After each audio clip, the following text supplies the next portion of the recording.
Alright, we made it.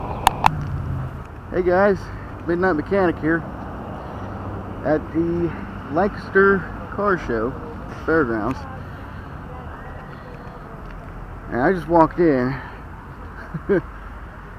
This place is loaded. You guys are going to be seeing the second annual Amanda Car Show from 2018 here pretty soon. But we'll film this first. Got ourselves a Chevrolet Impala 1966. Take the water bottles out.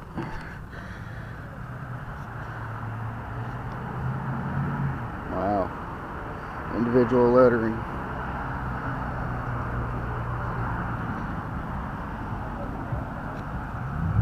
And those are different too. Usually they're round individual taillights. These are bar taillights that they a little bit of chrome strip between.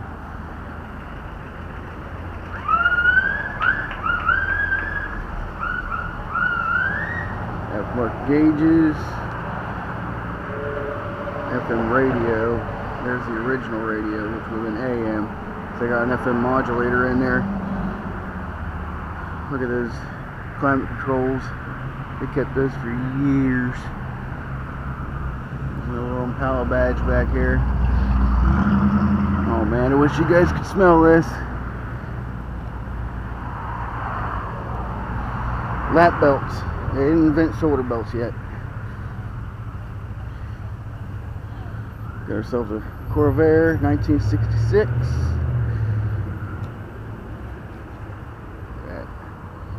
That little minor detail. Chevy emblem right there on the mirror. Ashtrays in the back. Oh, and back window rolls down, that little triangle piece. This is a convertible. Mid rear engine. 110 cc. Nope.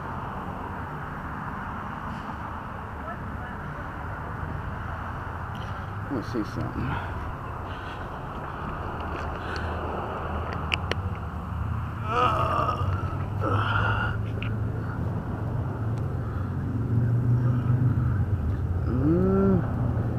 Yeah, there's a bit of welding down there. Aftermarket sway bar. There was I believe a recall option. So you can bring it back and get that installed.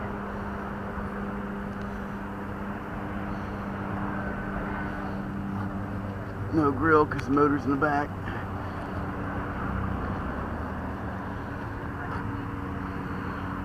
Over here, we got ourselves a Bel Air.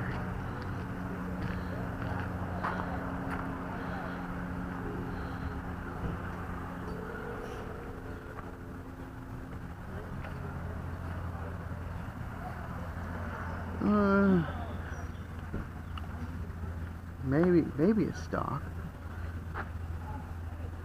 Edelbrock. With a Y-end intake there.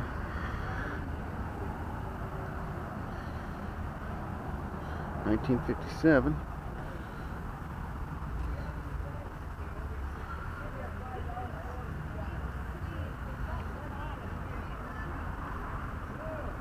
Oh, come on. Is that an 8-track? What is that?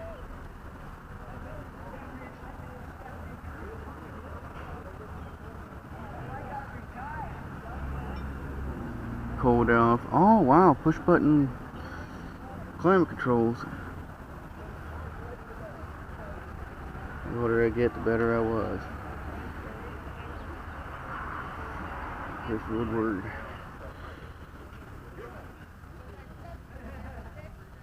There's the Velocity V. Grocery hauler.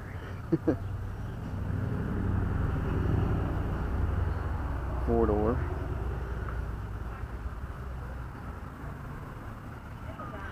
One day should only this year. Take ticket to registration tent, sign up east side of the realm, looking at the mountain, no car classes. Park where you want. Save spots for your buddies. Trophy of the top 50 vehicles. The one with the Ohio, shape of Ohio, Ohio in it. I thought that's from Florida. That grill.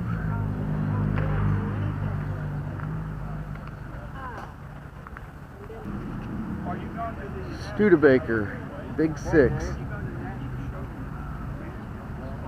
This is one of those really old, like, first generation Formula One cars.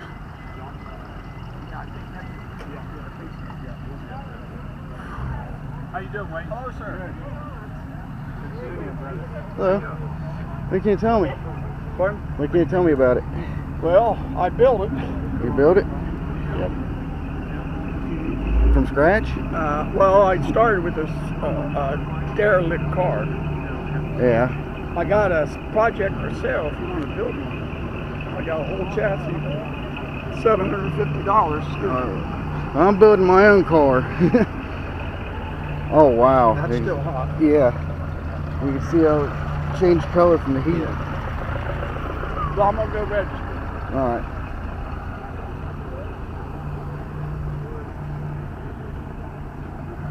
Distributor right there. Inline 6-cylinder.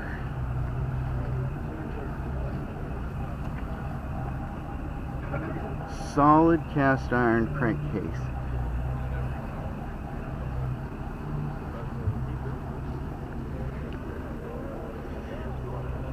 .354 cubic inch. Look, leather straps hold the hood down. Yeah. Can you imagine? I seen it come in on the trailer. That's right.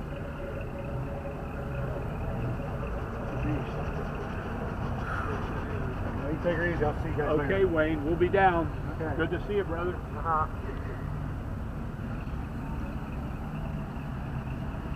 There's a little foot peg right there.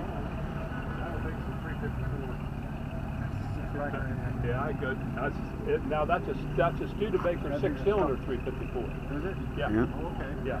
That's just a 6-cylinder. And motor 6-cylinder. Yeah, and they call it a heavy or an 8-cylinder. And they call it heavy and a light. I'm not that familiar with it at all. That's solid cast right there, the crankcase.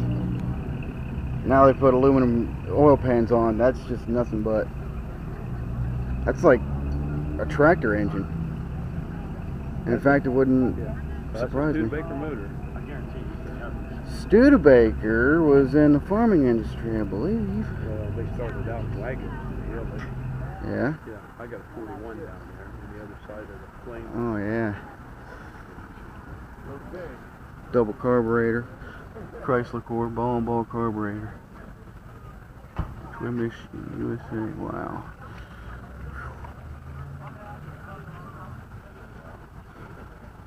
I'm going to talk to the builder when he comes back.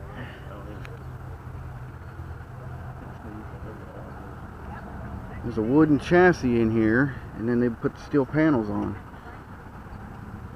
That's how they build them back in.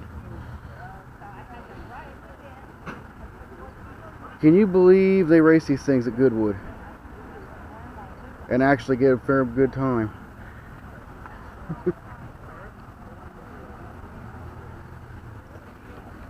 Oh, that's important. Serial number right there. Serial number, not VIN. A little more. Can't really read it, but you guys can.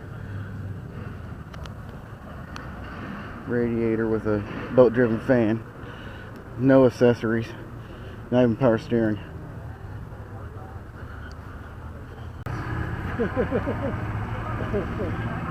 So what can you tell me about it?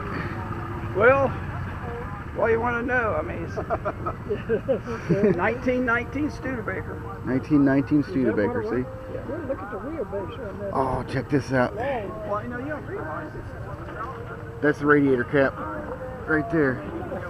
Oh, wow. Thermostat right there on top of the radiator cap.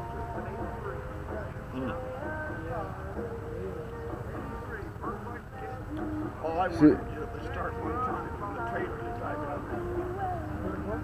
Oh, yeah. Well, it's not as loud as you can see. Seems there's a baffle inside. And then if it's, I only have one baffle in there, but if it's louder than what you want, you can put two baffles or three baffles. People race these things at Goodwood. Yeah. Yeah. And they get about the minute mark. They are fast. They're faster than what they seem. Now, I'm pretty good at reusing things. When I down away the fenders, I had these to hold the hood straps. So I see this piece of metal? Yeah. I had an old fluorescent light. I cut that off a fluorescent light and put it on there, and it turned out you never know. That works okay, by God. Yeah. Didn't even have to repaint it.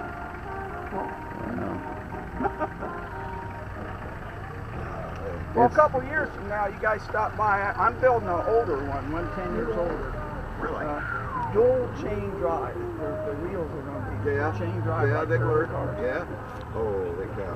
And of course, you need a chain drive differential. But I'm going to use a golf cart rear end and a golf cart motor, and it's going to be electric. And it's just going to be a parade car. You know, you can get in it and you can go 20 or 30 blocks. That'll be okay. Yep, that'll be okay. Because in my older years, I don't want to tow on the highway and go from city to city. It's expensive. Yeah, you can't drive us on the road. Sundays.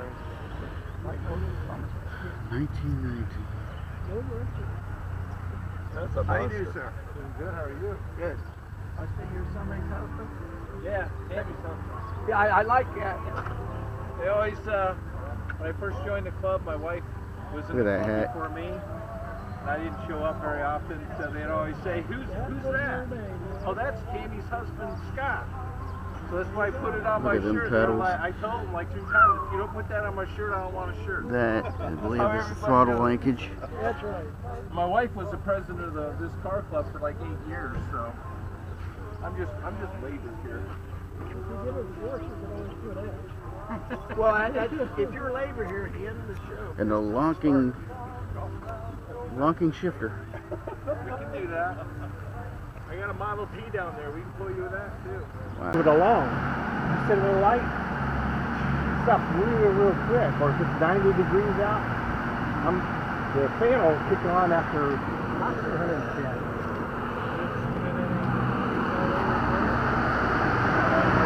16-pound, okay.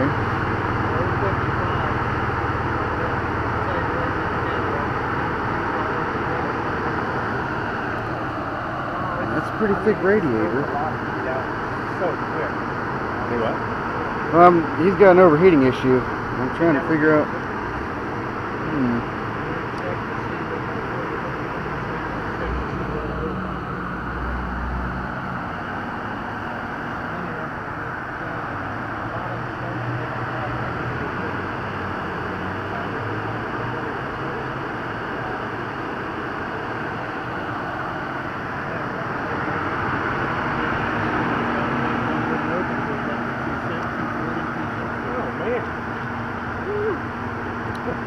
Higher flow water pump?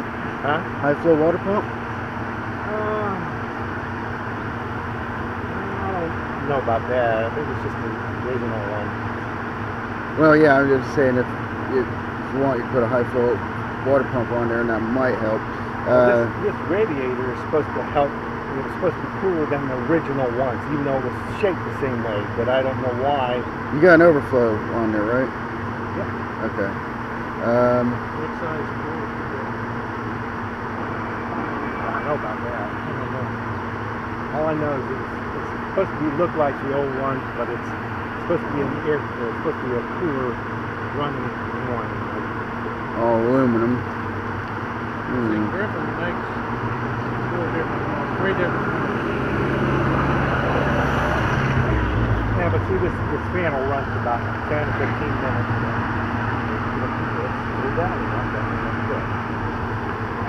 Almost like that.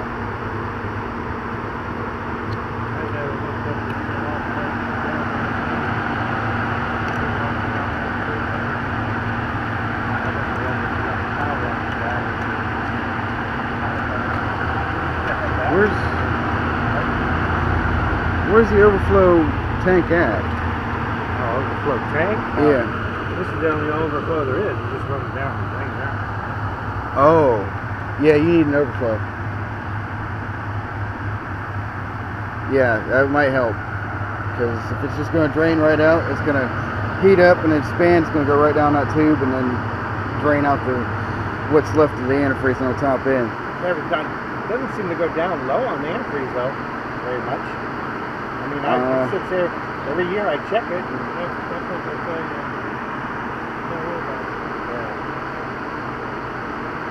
Could check the pressure, because if that's 16 pound, being pressurized 16 pounds is going to help with cooling.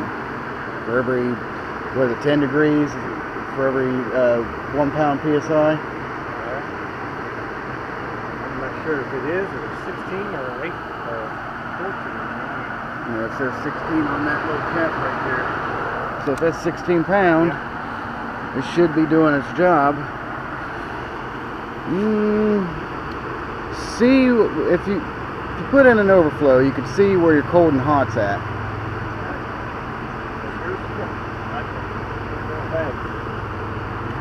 She's beautiful. Last year, I hadn't even dusted off or cleaned it up yet. What year? And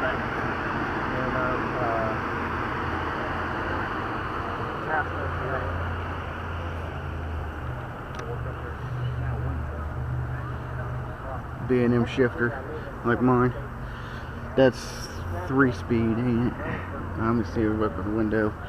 There's a little window on the other side. You might have to swap to a 4-speed.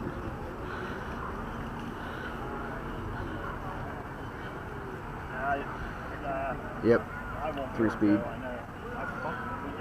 KH250. Could be a 400.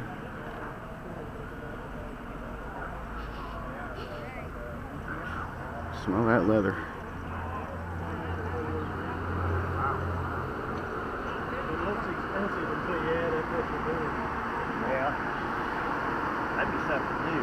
Good wrench. I'd love to. Recast block.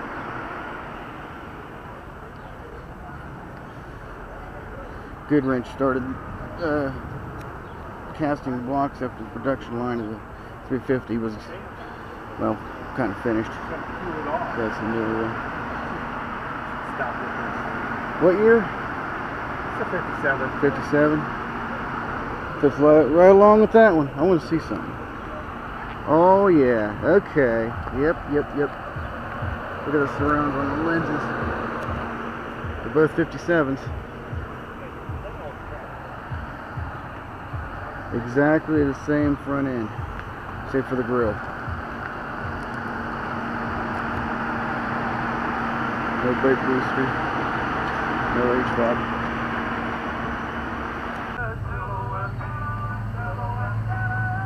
Plymouth Duster, Twister.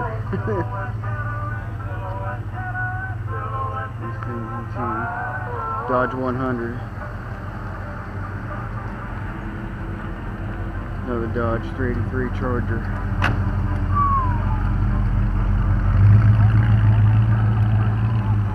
Got a Corvette over there.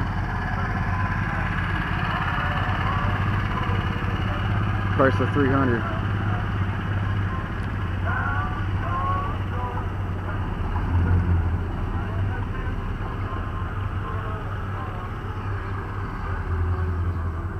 Ford SVT Lightning. Eaton Supercharger.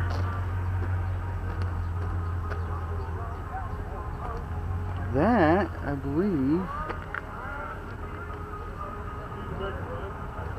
471 Supercharger. I'm sorry? 471 Supercharger. I believe so. Yep. Yeah. Yep. Nope. Because those came right off the Detroit diesels. That's why I call them 471. And then they have a 671 and an 871. See, that's why you never have kids. They sound like that. You're right.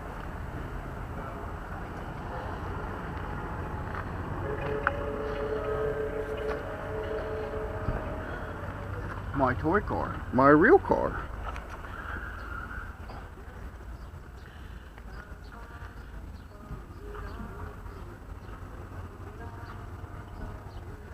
So where's the back seat at? I'm sorry. Where's the back seat at?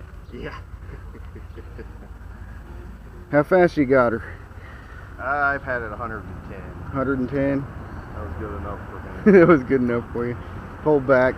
You're like, it could do about 220. I'm just going to let it back a little bit. The gas is too expensive anymore. Diesel swap it. Yeah. Put one of them 7.3s in there and see what that does.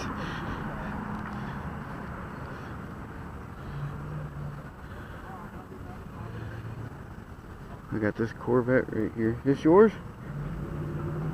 It's beautiful. Wish my car looked as good. Takes a lot of work. Yep.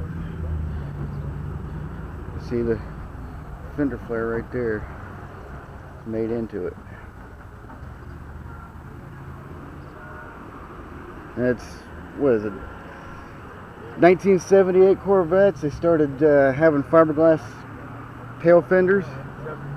73? The last year for chrome on the back. Ah, The first year for rubber nose. rubber nose. Huh. Yeah, when they started putting those fiberglass ones on, it's like they stopped flaring them. It's really hard to find one with a flare on it, and it just doesn't look complete. It's got to have the flare. The newer one's a lot more flexible. Yeah.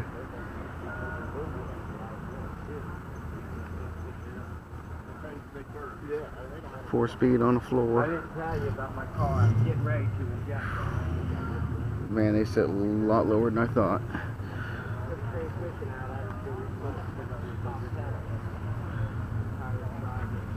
And there is build sheet. Corvette V8.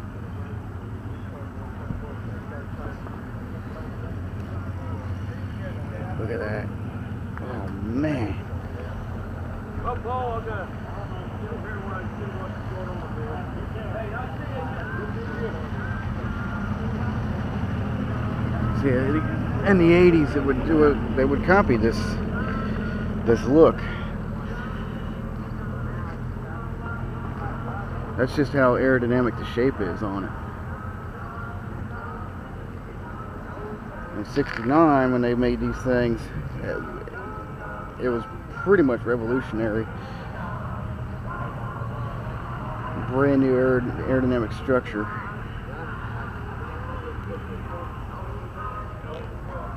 CB900 Super Sport.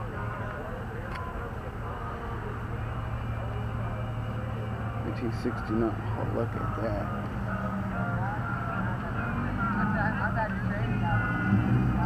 Probably a pretty scary ride on the highway, but she's a cruiser.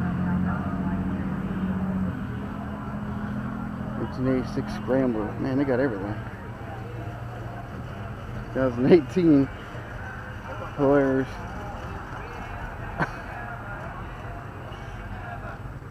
And we gotta get it back into the some Mustangs. Got a road run. No.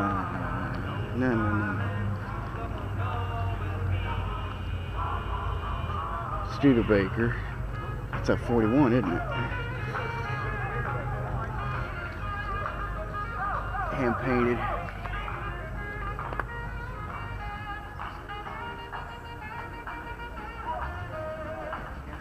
Welcome to Sit In Me, Take a Pic in Me. Now I'm going to ask the guy later. Fuel cell.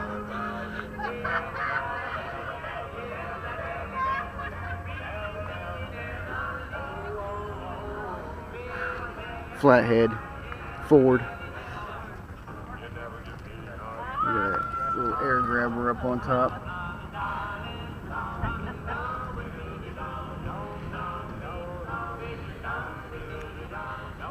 She's a beaut, ain't she? Yeah, it's good.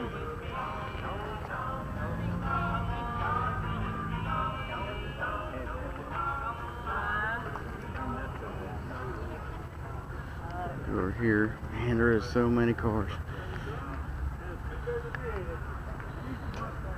V8 High Boy. drums. Look at the size of those. Drum brakes.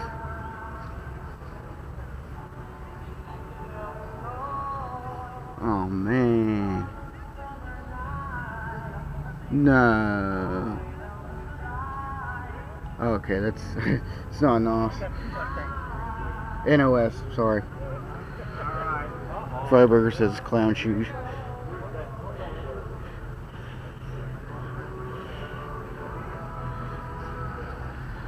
Drums all the way around. Ford flathead.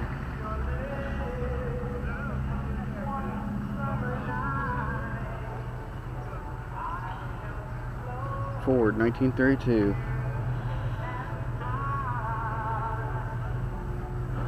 Man, there's so many.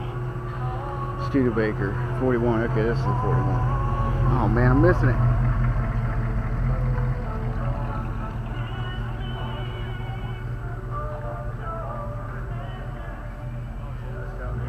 Another Ford V8 flathead.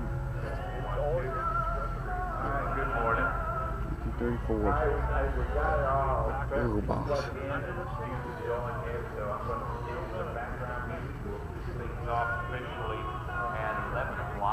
Oh, 351.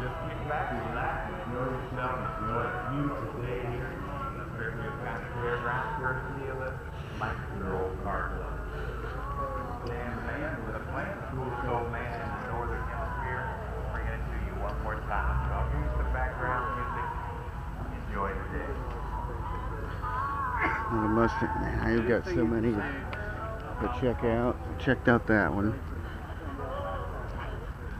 This Studebaker over here. Champion. Keep this bitch floored. Oil filter up on top. Wow.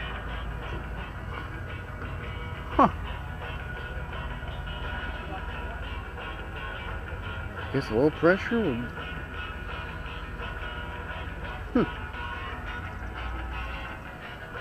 There's the coil. Distributor in the back. Distributor in the back.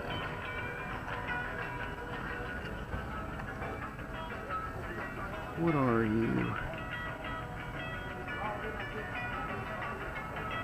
1843652. That's a Chevy motor.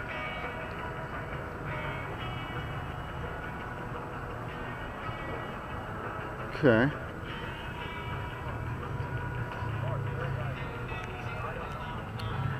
Little handle for the horn. 4 on the floor, or 3 on the floor.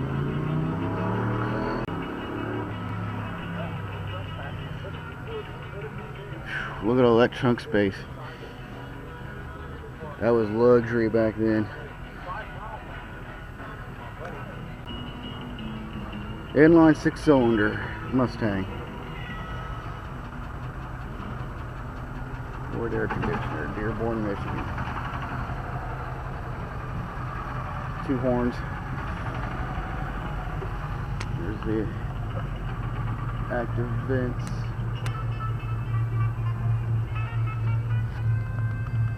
Okay, these are just for show.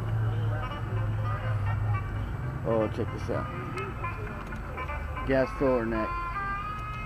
That's where you fill the gas tank at. Love those lines. So I'm gonna get a profile. Look at that. That took some shaping.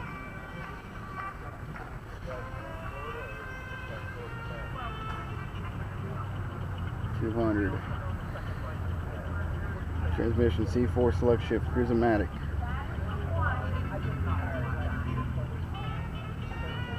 Sports sprint option, push button AM radio, wild world covers. $28.60. $2,461 original. Ooh. She looks good enough to eat. It does.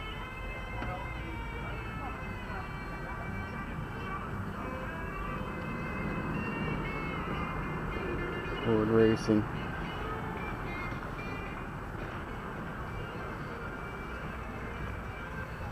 See, I see the C3 Vet kind of borrowed inspiration from these little road rockets they got here. It's just that little shape right there.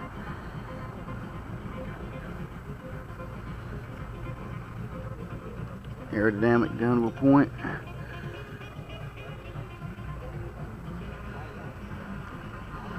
That's not black, that's a little bit of blue in there. Hour 33. Coupe de Ville. Cadillac. Oh man, look at that wood interior.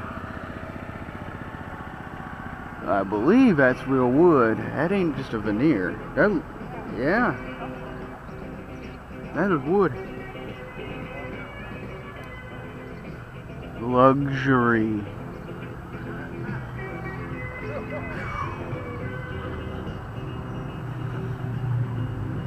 $1982.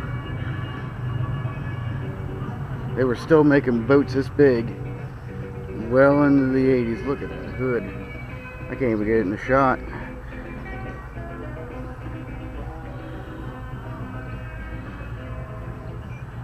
I also didn't want you to forget that's a GM. Shoulder belts? No shoulder belts, just lap belts. Shoulder belts in front.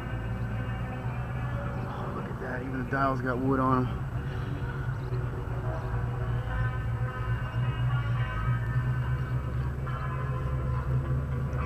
There's that V.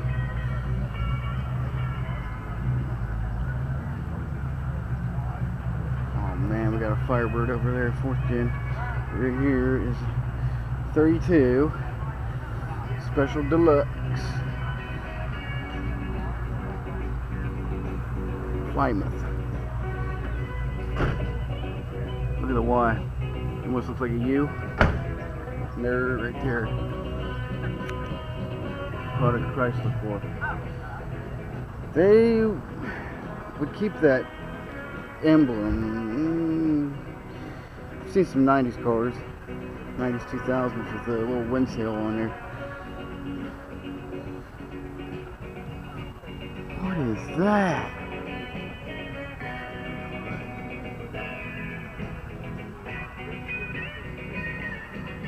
That's tiger wood, isn't it?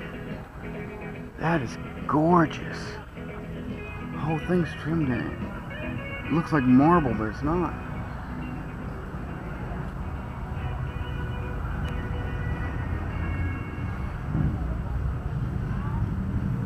$42. I said 32, didn't I? That's 42.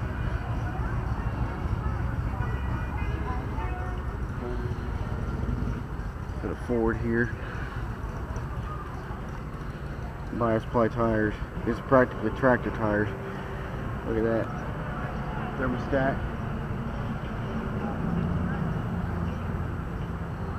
That's the hood ornament and also the radiator cap.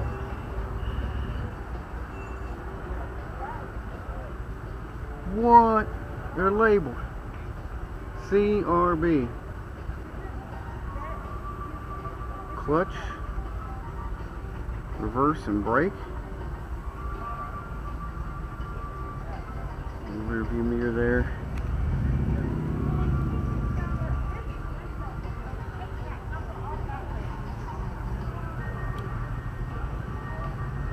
Now it's got mirrors on there, but I'm not sure if those are original or an option. So I know having mirrors was a bit of an option. Crank start. There's a little recoil spring in there.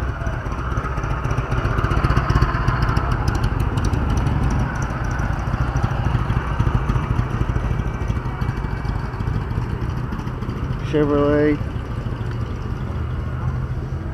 little 10. Doesn't say C10.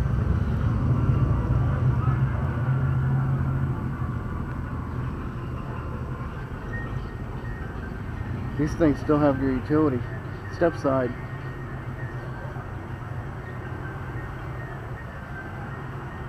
Good guys.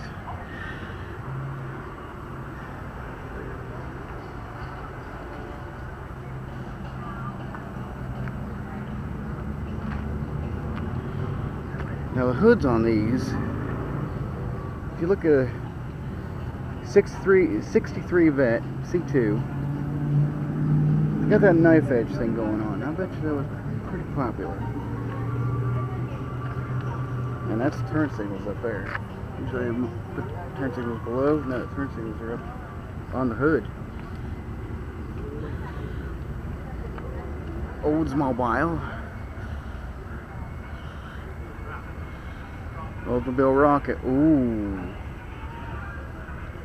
Oldsmobile Rocket 350. It's not a big block, it's not a small block, it's an Oldsmobile block. It's that size.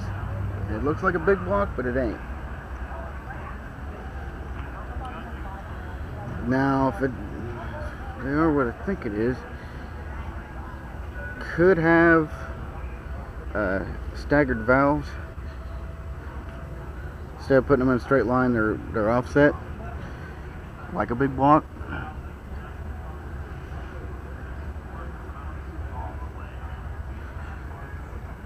Two antennas.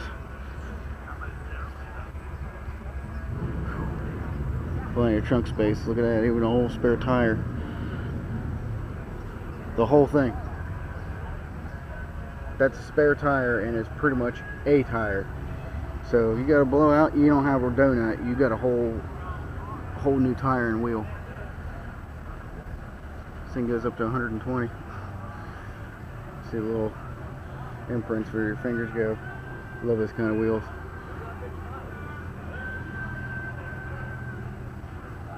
Mirrors are up here instead of right by the door.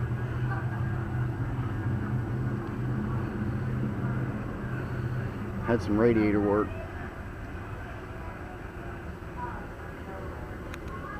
Alright. 4th gen Firebird. 4th gen Firebird. This yours? I put the graphics on it, but yeah, Postman, the paint's never been repainted or nothing. You put the graphics on? Original. Okay, so 180,000 miles on it. Nobody believes it hardly, but that's what it's got on it. Mine's got 264,000. Yeah. 3rd gen Camaro. That's Chevy quality. So it is an official pace car. Clone. Clone. I don't like people. So I ordered a new antenna. Some asshole broke that off. Wasn't me. New one coming. That's one of them telescoping ones. Yeah. Somebody broke it. I ordered a new one. Be here next week. You're gonna replace the... Yeah, same thing, original, yeah. Okay. Yeah. Yeah, I'm gonna replace it. Yeah. I got an antenna from a Voyager on mine. Yeah. It works. It works, but the radio doesn't have good reception anyway. 4-speed.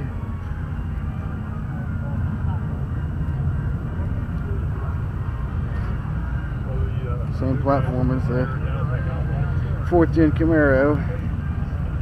Look at that. Okay, it's got coil and plug. Oh, LS. Okay. Yep, LS1. I kept thinking LT1.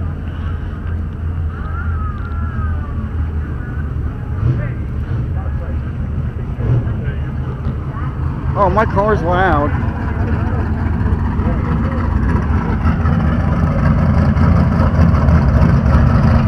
Oh, man.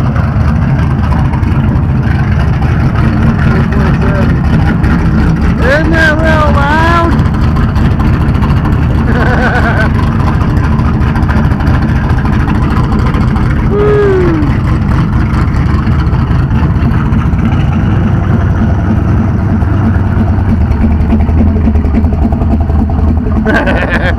Wheelie bars.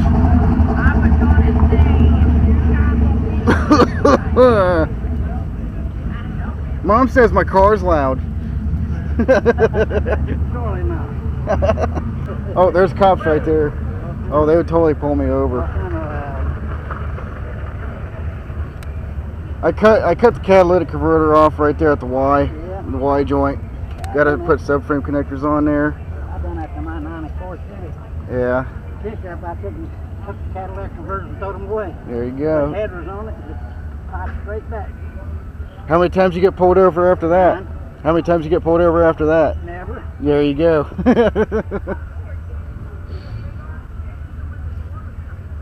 See, if I had $10 cash, I would have brought my car over. I walked over here. Yeah. My bike's got flat tires, and I was just like, okay, I'll just walk it. Trans Am. Is there a difference between the Firebird and the Trans Am for 4th gens? There's a Formula model, and this is a Trans Am. Right. There's a Formula model too of them, Firebird, and there's also another one called the Firehawk. Yep. Limited edition. They even got the VIN numbers on those. Yeah. Oh, and an SLP specialized motor. That thing was a beast. This has got the LS1 Corvette engine. Yep. It'll get down the road. I had a 98 Trans Am WS6. Oh yeah, Ram Air. Yep. But I traded it off a couple years ago. This car's a lot better than what it was. Yeah. It's got 180,000 miles on it. 180,000. Yep. Well, LS motors are pretty good. Yeah. And they're built different because they don't really have a lifter valley. They don't have a lifter galley. They just got a plate that goes over, and then you take that plate off, you get access to the camshaft right there. So they shorten the distance between the cam and the crank, and well, that obviously contributes That's to. a Chevrolet motor. LS1. Would it be too far-fetched to say it's a little bit based on the Detroit diesel? Oh, I don't know about that. Or the old Corvette LS1. Right. But instead of having the having a lifter galley, they'd offset the lifters. I believe they put the lifters underneath the heads. I have no idea. Because that would be like a Mechanic, I had that 98 rebuilt, completely rebuilt. yeah. You built it just like a small block. Matter of speaking. I already had 320 horsepower. Oh wow. It run with the big boys. Yeah, 320 horsepower, I'll do it. Ram it, well. The one setback. You kicked it to the floor, you could hear that ram there when it come in. See, ram air would work excellent under forced induction, but there's not a whole lot of room underneath the hoods of these things. And I know a channel. He's got a 4th gen Camaro and he put a 6.2 Detroit diesel in it. And he didn't have enough room for a turbo. It was wedged in there. And I'm thinking to myself, well, 3rd gens, you can put a big block in there, you still got room. Oh yeah, I would think so. Because they tuck these motors way back, and they got rid of the distributor. The LT1s, they put the distributor in the front because the engine was pushed so far back. So they pretty much done away with the small block and just went LT1 for everything. The Roadmaster had an LT1, some of the Impalas had LT1s, and then they went to the LS platform, which does away with distributor completely and just all coil on plug.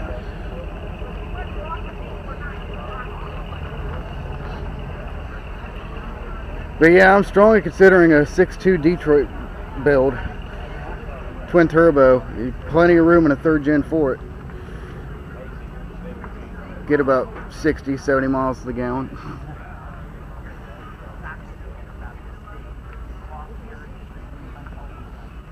You see, I got a YouTube channel and I like to film this kind of stuff and car repair videos. Explain to the viewers how these things work. There's the canisters there. Kept those canisters for years. So what's going on under all that breather? Okay, so it gets air from underneath. You can make a ram air out of these real easy. Yeah. Well, you don't even have to have that hood scoop. Because all you need to do is replace the front. Yeah, they just front of the induction thing where the air comes through. Yeah. Ain't a whole lot of difference in them. I have seen some mods for TPI, And what they got is these little aluminum air intakes that go in the front the radiator grill, or the grill itself. It's not really for the radiator, but and those things will just force air right into the engine. Wouldn't figure it would do much, but I've heard about 12 horsepower gain. Yeah. And if it's forced induction, oh yeah, it definitely helps it breathe. Faster you go, the faster you go. Yeah. I've only had this in about 140. 140. That's still pretty fast. Yeah, it's actually 150. You can hear them tires singing at 140. All the air around you just like, oh boy. I'll tell you something that fool people in the Crossfire. I had one, a 2005 Crossfire. Crossfire? Got a Crossfire? Mercedes engine in them. Oh, wow. 160, 6-cylinder. Rest at 160, and I had it 140 out in the country one day. Sure did. Crossfires. 6-cylinder, I don't know, horsepower wasn't much. They make one that has some horsepower though. They make an SRT, 330 horsepower in one of them little Crossfires. I had the Roadster, the coupe, so Yeah. convertible. Yep. Yep. Yeah, those things, they even got a little hydraulic wing that comes up for... Oh yeah, the back spoiler comes up in a certain speed. Yep. Yep. Sure do. Yeah. I had a 2005. It was classic yellow pearl. Yeah. Pretty thing. Yeah. Those cars, they might actually be a market for them because... They quit making them in 2008. They only made them from 2008 to 2004. Yep. That era, the road, what is it? The Prowler, Chrysler Prowler, the Chevrolet SSR, and the Crossfire. They were trying to go for that retro look. Yeah. I just watched Meekum Auto Auctions. $50,000 for an all-stock 2005 Chevrolet SSR. Now, a truck like that didn't sell. They didn't sell those SSRs back in 2005. Now they want money for them.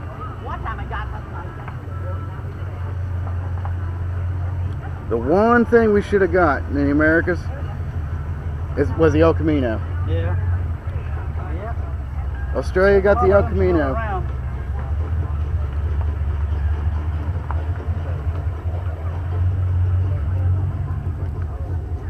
Little carpenter beat. There's no wood in here.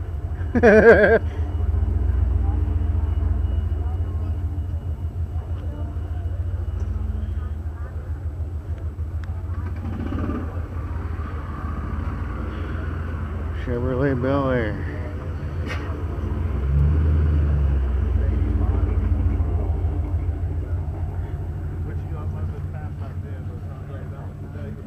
Got that new car smell.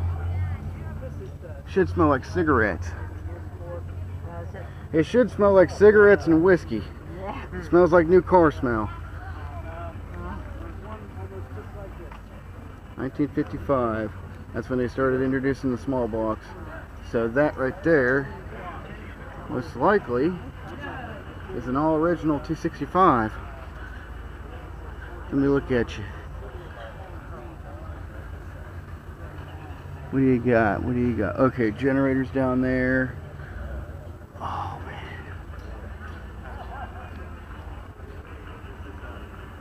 AC element. AC Delco. There's the coil back here.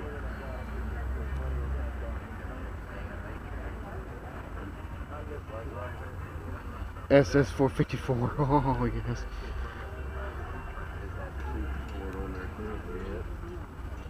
Monte Carlos came with the 454? Wow. Monte Carlo SS. Oil gauge down there on the floor. And I just never took it out. They did such a good job. It almost looks like it's. Yeah, it sure looks good. You know what I mean? Yeah. Oh wow. That's cool, man. Everybody asks me about that. Yeah. I love those shifters. Yeah, it does. I wish they made aftermarket shifters like that. It's like the airplane throttle. They came with 454s, huh? Yeah, only 1,919 of them. 19. 1,919 only of them have it. Wow. Motor up here like that. 1 year and a half. 1 year and a half. I don't remember mine having So what'd you have to do to get a 454 back in the day? Like, What's that? what'd you have to do to get a 454 back in the day? Is this an option you bought? It's an Like option. $500-600 extra when you bought the card to get the SS package on it. Yeah, that was about $2,000-3,000 now. Yeah. And look at them big valve covers right there. Staggered valve.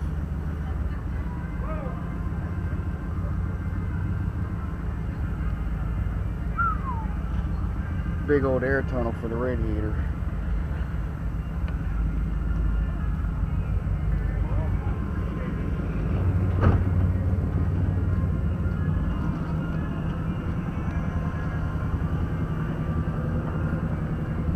Turbojet. Okay.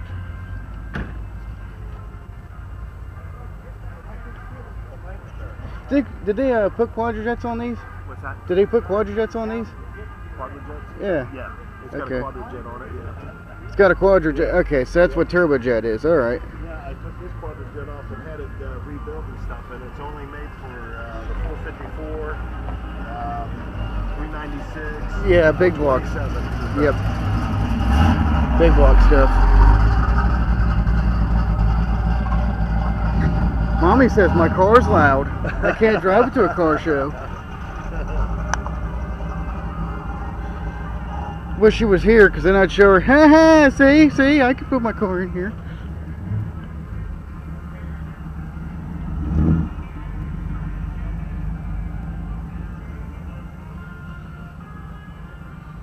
Monte Carlo.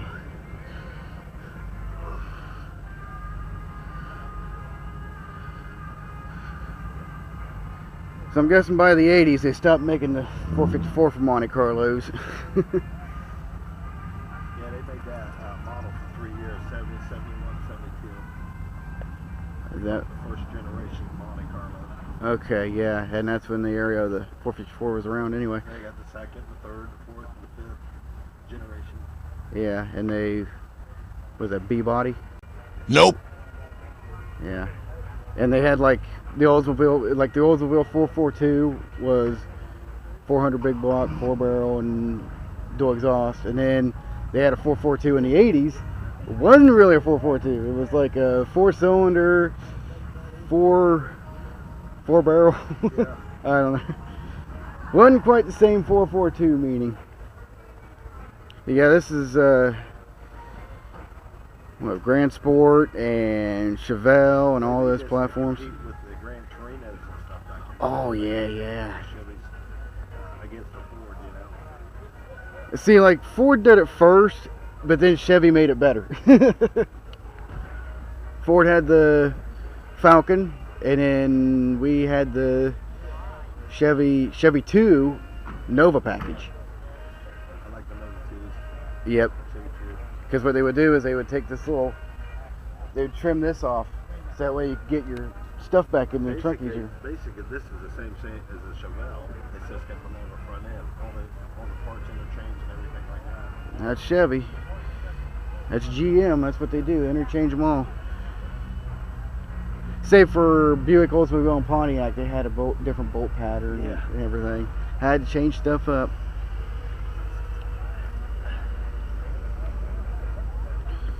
Yeah, Oldsmobile had an old 350 diesel, which they threw that in everything, but as an option, you had to have a BOP TH350 or a 204R. And this has a, what is this, a TH400? Yeah, TH400 3-speed. Yeah, that was an upgrade. That came with the SS model. You know, these have air shocks. The SSs. Stock? Yeah, if you look up there, there's an air tank on the front left fender well up there, and that's why it's got an air leveling system in it. The more weight you put in it, it self-adjusts itself. That was more like an 80s option. Yeah, you look under there, that's what has like, back in there, the air shocks didn't have a cover over them. And they got an air shock protector plate on each side, right behind it on the axle. Oh, wow. I'm gonna set my water down. Let's see back here. Okay, there's the sway bar. Oh, okay. See that plate right there with the 2 bolts? That protects the airbag on the air shocks. Oh, okay, okay. There's the shock absorber. Okay, there's that rubber boot right there, which is, and then that little plate right there on either side. That's how you can tell one of them true SS's. Huh. Well, that right there. Also on the SS, the upgrade was they took the wider Chevy rims, like the full rims on the 70 size tires. Wow. So they put wider tires on the back. I mean, They used to use these in the NASCAR racing. They was really successful with this body style for 2-3 years.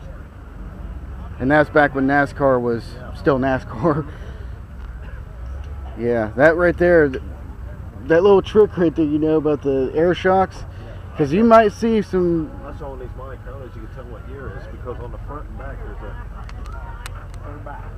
Roman numeral on the head. Oh, wow. Which will tell you what year that Monte Carlo is. Give you a good shot of that. You know what I mean? Wow. Nobody, the numeral changes for what year, 70, 71, 72. So you can always tell, you know, somebody's changed something on it or... Yeah, so, okay, yeah. And that little air shock thing, because you go to a... Only the SS's have the air shocks, yeah.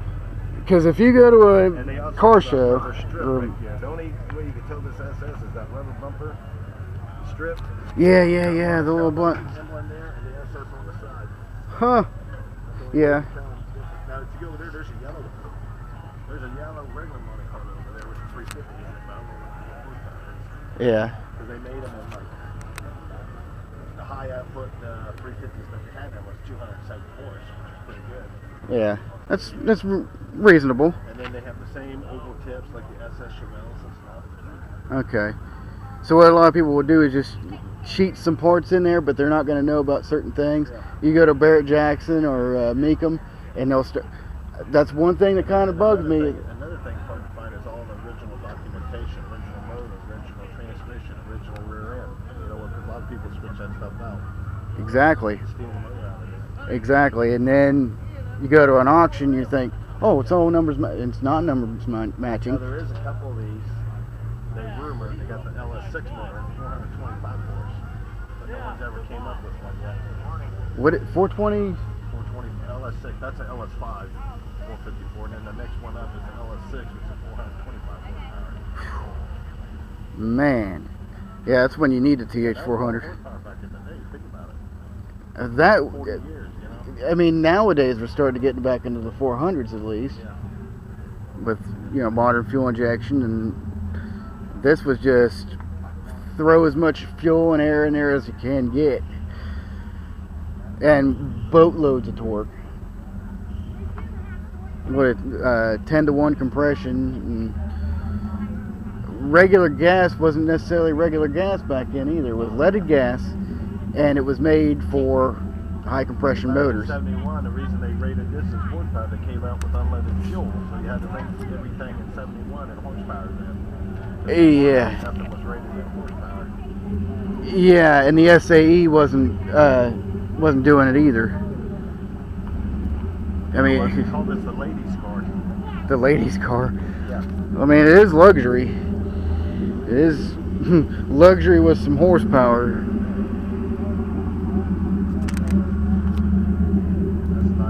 That is nice. Drawing and door prize tickets on sale over Yeah, at the I see station. them. Yeah. And you, I got one. did you buy some? There's a lot of nice I know. I've been filming this car for a long, long time.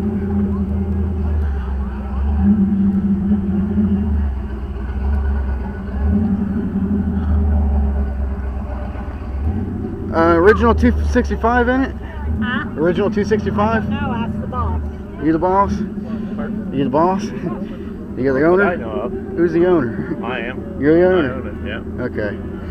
Original 265? Yes. Yep, That's what I remote figured. oil filter, only made them a year and a half with the remote oil filter. With a removable oil Remote filter. oil filter, you know what that is? Oh, yeah. They go the. This is oil oil filter on these. Oh, I saw. Okay, AC. They only did it in 55 and part of 56, and then they put a thing in the block so you can screw an oil filter right on the bottom. Yeah, and I saw a Ford over there. It's got a oil filter up on top. Yeah. I think it was Ford. The old Ford's dead. Yeah. Well, it was 47 Fords that flathead's got. Yep, flatheads. Oil filter. Yeah. Yeah. And there was a few other differences, but that is the original small block, and then they went with the 283. Yep. All right. And they changed a lot of things to where it's a little bit more modernized. Yeah. Well, yeah. Keep it tweaked on them over the years. Yeah. Keep improving them. Yep.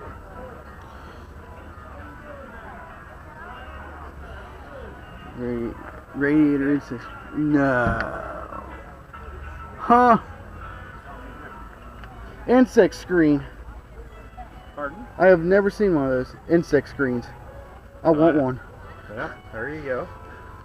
So as a port, okay, I a port expect number. if you checked with the filling station, they sell old Chevy parts. They're out in Oregon. If you find them, They might have go one. online and find them. And the filling station's got a lot of these old parts like that. Original. Huh. Yeah, there's a place. What was it? It was Colorado, I think. He's got nothing but emblems. Yeah. Just an entire emporium of the old Chevrolet emblems. There you go.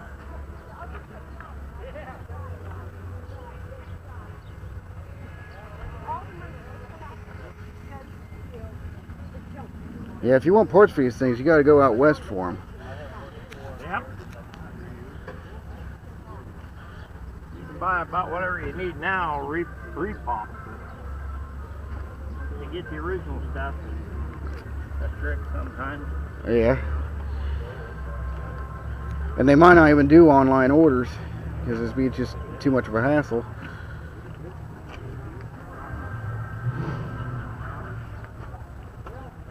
It's right there. Now they did change the name of Bel Air. They took off the E in one of the Well, years. yeah, these shouldn't have the E, but without the E, it wasn't available. See back here on the first of that, right here, it doesn't have E on. That's the only way I get the license plate though. So. Okay, so they did have an E for certain years. and Yeah. then- okay. Very early. Okay. Oh man, what we got here? What we got? Monza. So many. Okay, it's all the 454. Here's a 360 Duster. Yeah, grab my wallet, and the keys I think are still in it. Vega. Wow.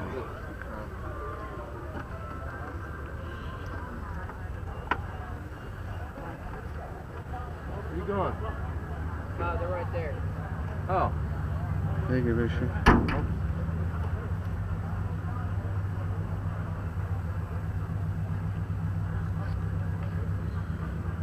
Vega.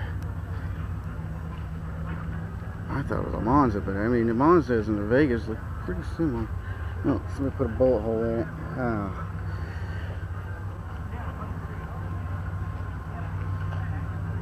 '76 Chevrolet Vega. So what would it be in the market for something like this? Because I know they had the Monza and then they have the Vega, and it was, well, there's a Trans Am right there. They're what? That's my brother's. Here's the other. Oh, this is where all the second gens and third gens would come in. My grandpa. Yeah. Oh, this is perfect. 2 second gens.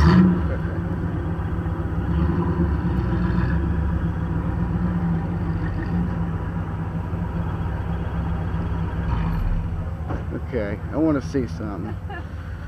Hey, babe. Or 455 HO. right there by that tree. Got another Camaro Z28.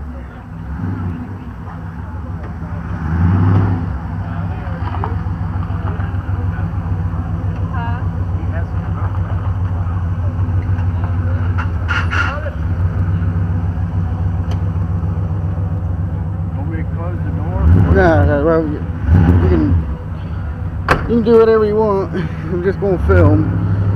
I'm looking at the Monza and I'm looking at the Firebird, and They're all mine. they're all yours.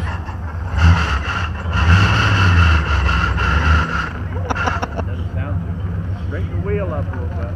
It's got that classic power steering pump Chevy. Yeah, the Chevy's are bad. Pontiac's too. I was like wondering what the market between the Vega and the Firebird and the Camaro would be, because they're like almost the same platform. Yeah, well, the Vegas is a smaller body style. They don't know what they call them. See, this is an F body, these two. Right, right. And then I don't know what the Vegas called. Yeah, because then they stopped production on the Vega and the Monza. Oh yeah, 78, I think, for the Monza, and 77 for the Vega. Okay, yeah. That's And- a 76. And so it would be like a second generation F body, but Yeah, this is second. just smaller version of the F bodies. Could be, but they have a different designation. I'm not sure what they call it. Yeah, I'll have to look that up. Yeah. Oh, I've got books on this stuff, but I don't have it on the J body. Almost. That's what it would have been, is the J body. Oh, could be. And the J body would have been the Sunbird, the Sunfire, and the Cavalier.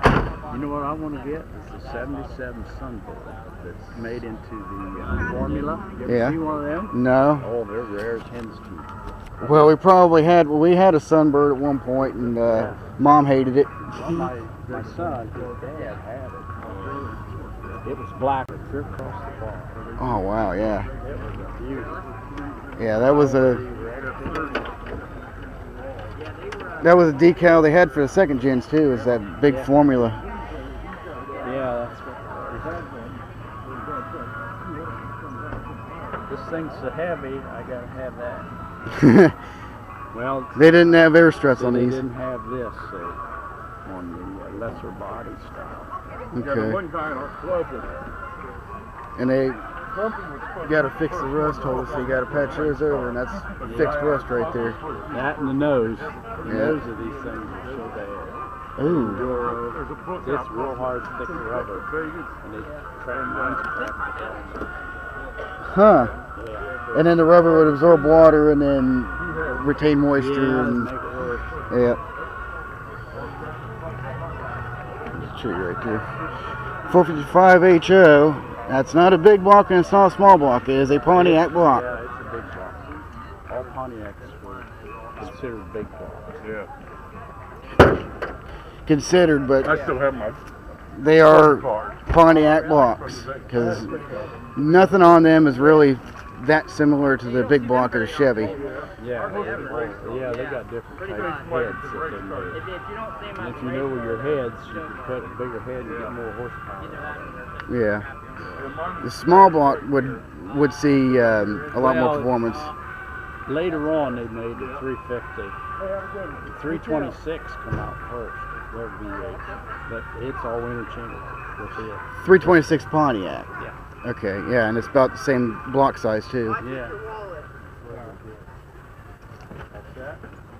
Oh wow. Yeah, we got 350 on Yeah. here. Makes sense, it's Chevy.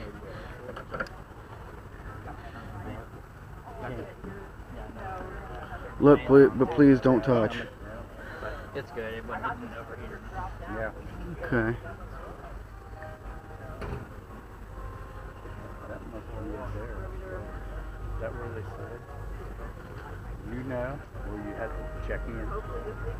They said over here by the round barn. I'd probably over there. You can ask them.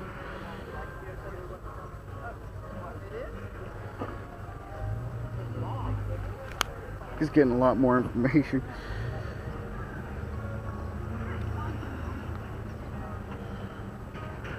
They're not cheap by any means. Yeah, and she had a 74.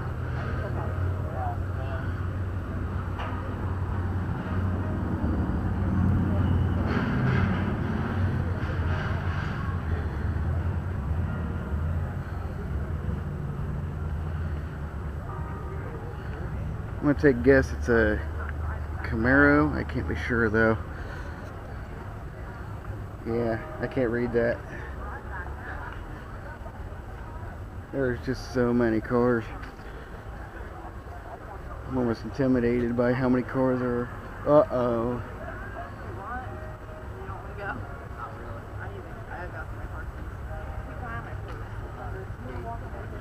Might got some tree sap. What, buddy? Might have tree sap. I'm right here, buddy. Right there. Oh, is that it? A little bit. Yeah, let me Not in the cooler, please. There's round tail lights. Oh. What is that? Huh.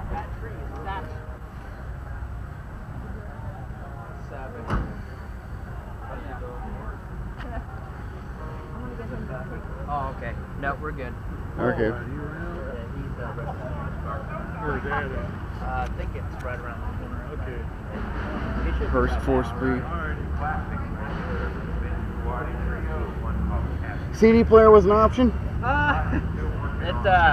When we got it, it didn't have the factory one, so Yeah. we just left it how it was. If everybody stopped revving their cars, I'll be able to hear you. Yeah. Yes. That's what happens at a car show, though. Yeah, everybody's got to have something Help loud. me wipe down the car, buddy. Here. Just wipe it on the top, okay? What's that toggle Grab switch another do? rag. What's that, buddy? What's that toggle switch do? I think it's for the fans. Hmm.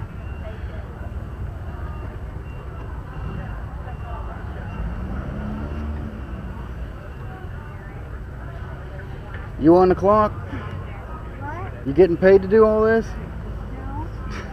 Say free fitty. 350. Get some work in, boy. Here.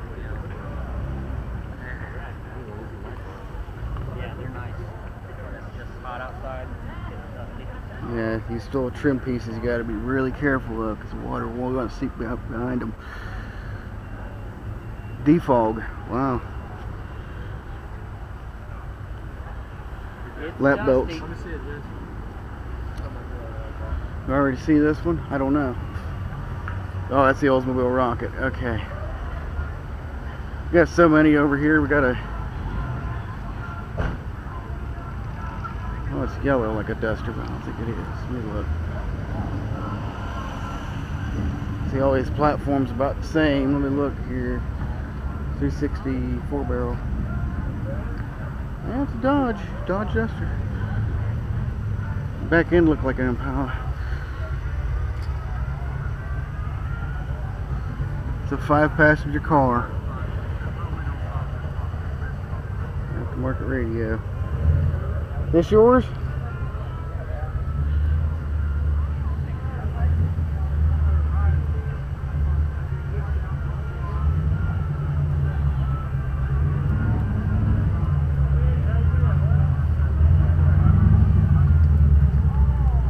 Stock shoulder belts? Stock shoulder belts? Stock shoulder belts from the factory? Yeah. Wow.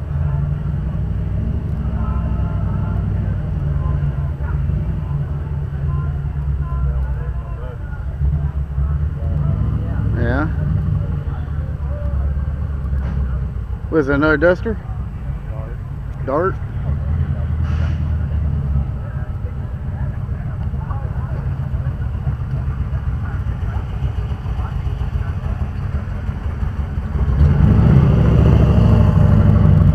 Bar Performance.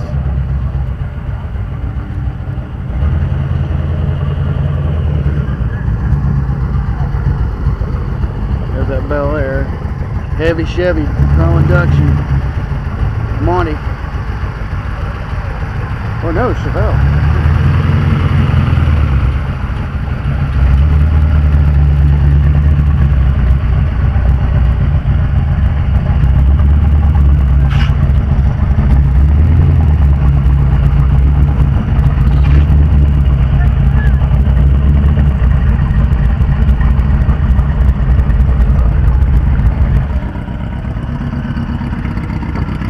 Yeah, they're filing a noise complaint. Oh, are they? Yeah, they're saying it's a little bit too loud. All right. I've accomplished my goal for the day.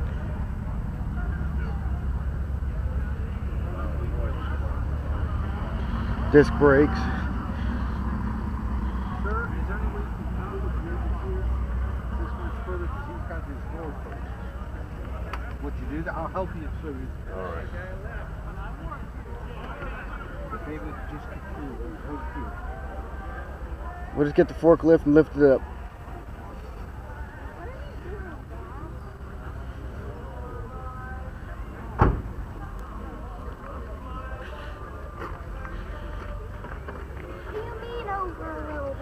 You gotta meet right there.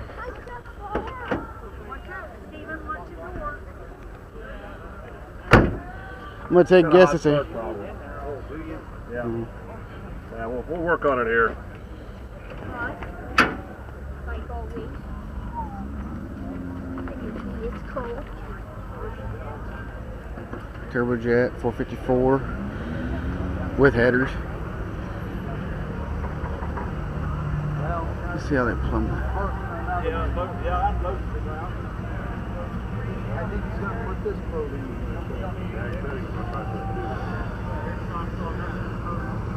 And I'm hoping I'm not in the way. Look at this lead sled. You only turn him a screwdriver with nobody in it. Oh, it needs to put Boss Hog in there. Fleetwood. Yeah, I told you it was like Boss Look how low it sits. That's the exhaust. Yeah. That's what old Boss Hog had. Yeah, all he needs is to sit there with the white hat, you know, Boss Hog. Yeah, Boss Hog. Them Duke boys. Yeah. That's what it reminds me of. I've had it 38 years, so if you need it, I got it.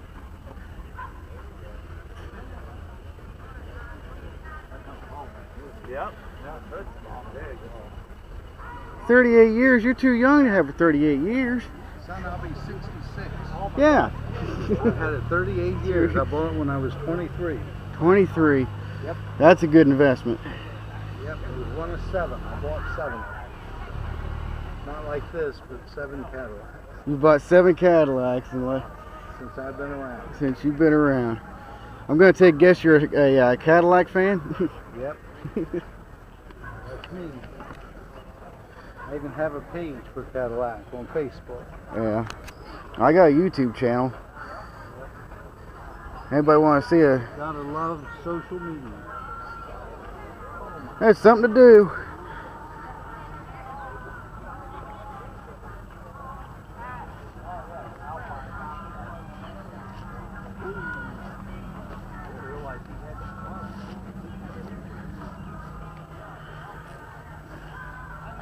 There's Chevelle SS. Bland supercharger. 671. Please do not touch.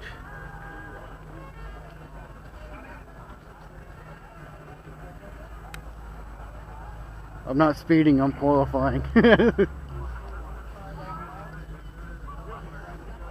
National Trails.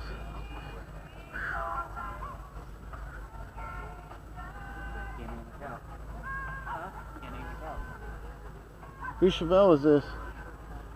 I don't know where the guy took off to. Well, the page states you gotta stay with your car. You can't just walk around. Well, you gotta walk around like there are cars too. No, you gotta stay with your car. Oh, yeah. What? That's the rules. Got so many cars to see. Got a Mustang here. Been rubbed, tubbed, and scrubbed, so please just look. I'm looking.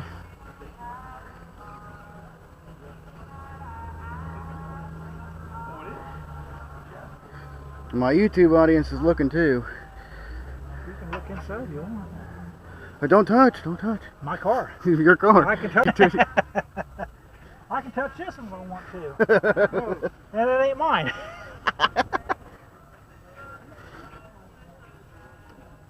Wow. What's that smell? Probably my tire wet that I'm using on the tires. Oh, okay.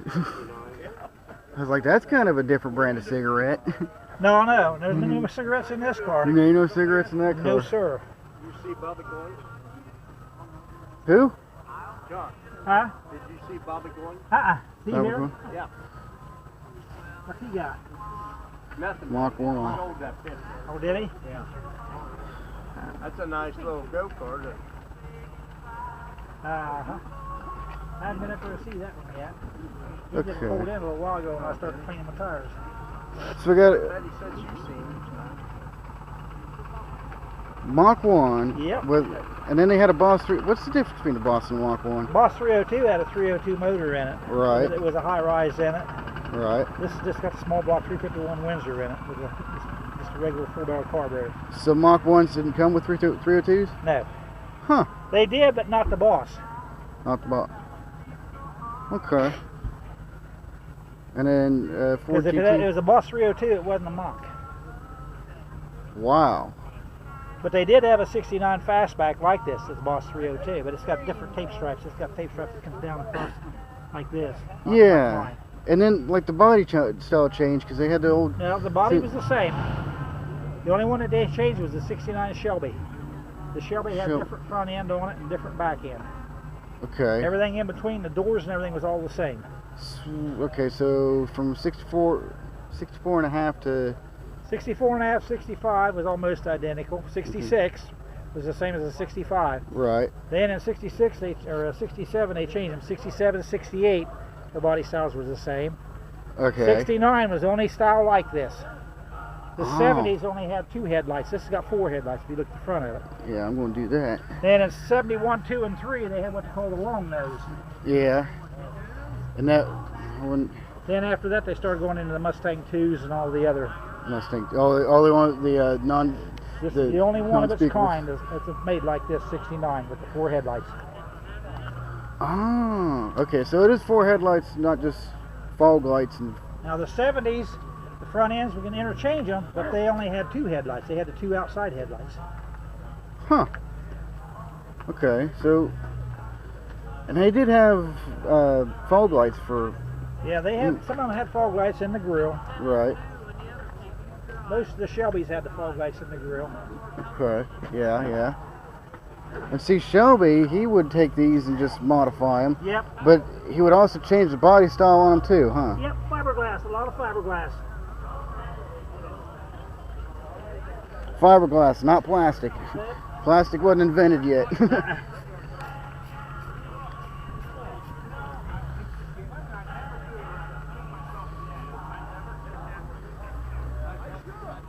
And louvers were an option.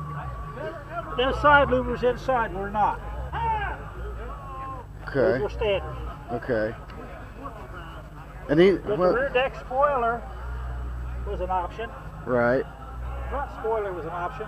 The window slats was an option. Huh. And these side vents are active, right? Yep. Okay. Those are original. Well, yeah. Some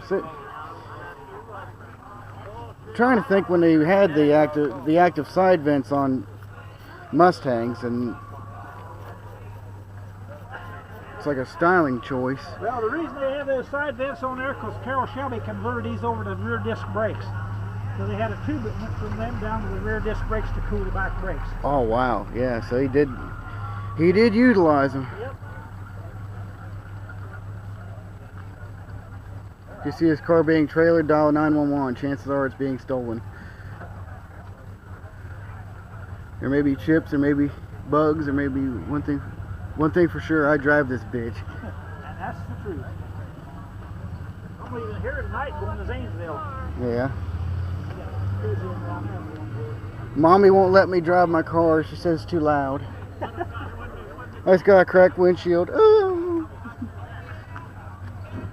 Little chunk of cement hit the windshield and it just started spidering off from that point.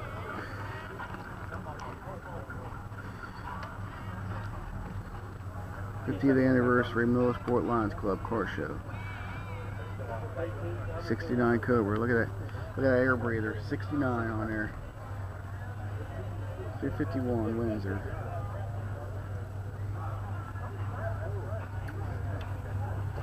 I watched a video recently about the Windsor, the Cleveland, and the Modified. And the Cleveland and Windsor, they would be able to interchange parts on them, but the Modified, Some parts can. some parts can, yeah. Yeah. And then the Modified was like a beast all of its own, because it would have a The front. 351 Cleveland was actually a 351 Windsor small block bottom, but it had bigger heads on it. Yeah, The yeah. heads had to be reported, had to be rebored. I think they're canted valves. Yeah. Yeah. And then like the Modified, they would put a little plate right there for the water pump to mount onto. I'm not seeing one here. That's right there, the front cup. Oh wait, hang on. Okay, yeah, it's bolted right onto the front of the block. Okay. Okay.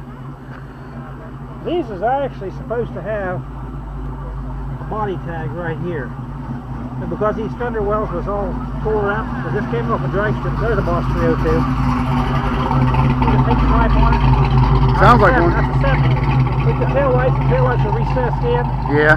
The 69s there stick out, they stick out. Mine Right. stick out. Let's see this. I want to see this. Ah. Okay, and then they had the ones where they were kind of curved in for 1 year. Well, 67, 68s they had curved in Oh, taillights. sorry about that. I got They were a curved. 68, 67, 68. Okay. All right. Dual exhaust tips on both sides. And the gas tank filler cap was behind the Mustang emblem. They call it pop-off. Huh. And right there's the filler tube.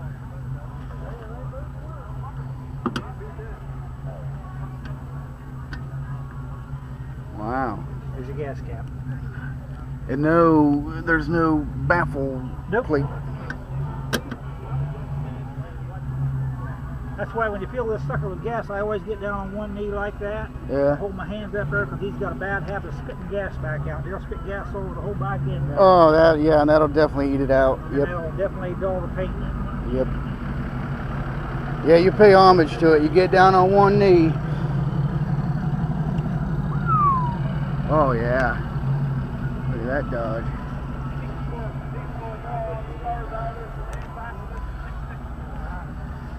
I'm missing all the cars over here.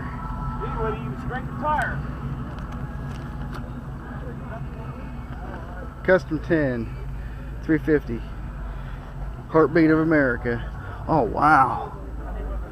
Never seen an air breather like that. I've probably got about 7 miles to the gallon. No water in it. Diesel swap it. Man, there's just so many.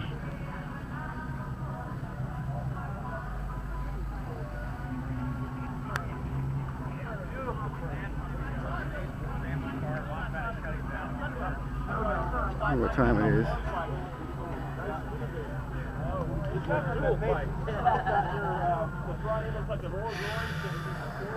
There's so many. 1930 Ford.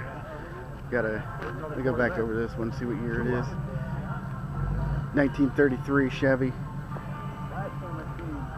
Street rod.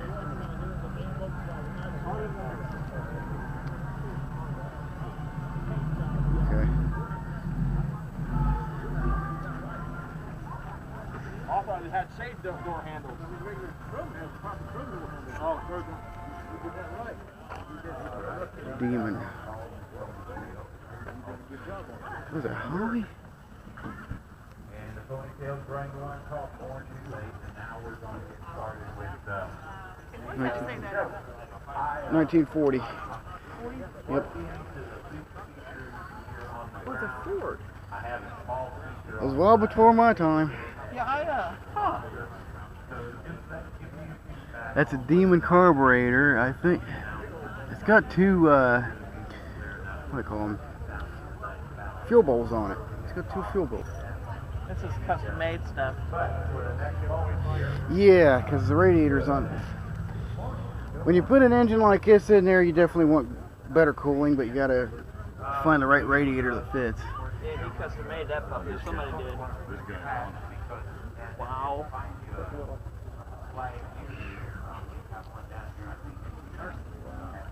But anyway, every cruise in with that song that I will Maverick, play the Maverick. all day long, and that is your national anthem. Ooh, president.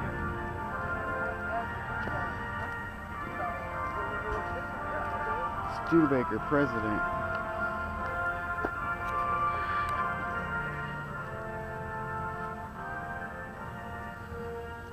I ordered this day just sleeping with you and this bed. So enjoy yourself.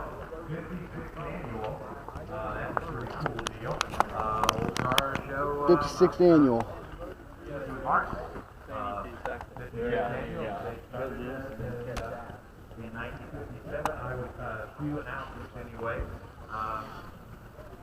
We've got sweet shows over here. Wow, look how low that sits.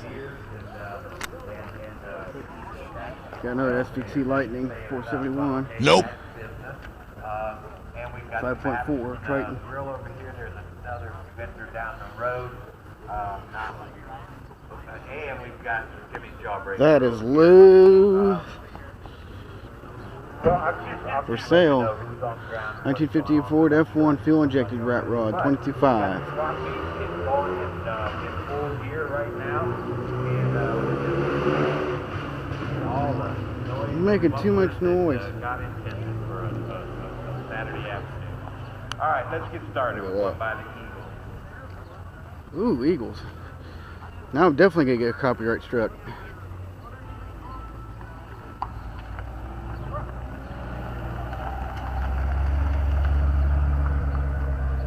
Grand Sport.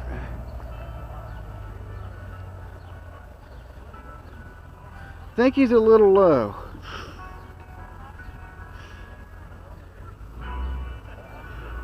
Look at that clock.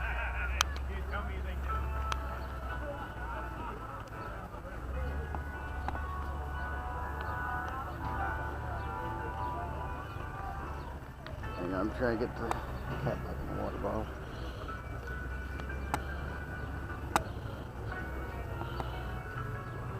Hard luck. Gotta talk over all this.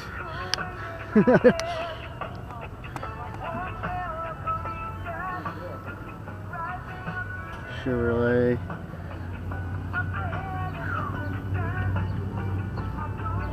They race this thing.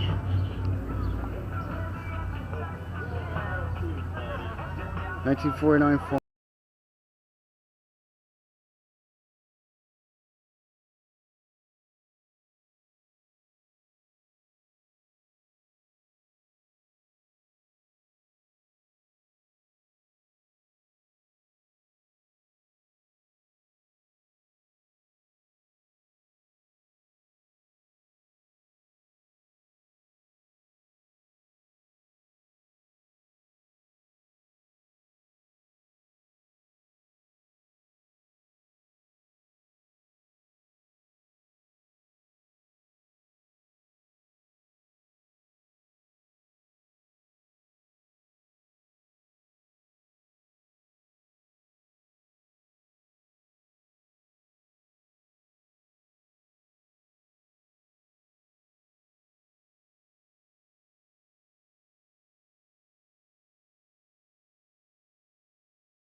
1500 Sierra. Ooh, Typhoon, yes! 4.3 liter. Let me look here. Let me look. Typhoon. That would be turbocharged. Where's the turbocharger at? There it is. That's it right there. Turbocharged. There's the exhaust manifold. You can actually feel the heat from it.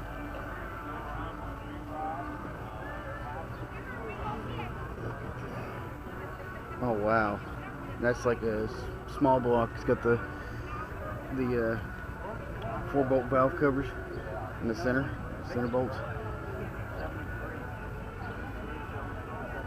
Wow. 1992.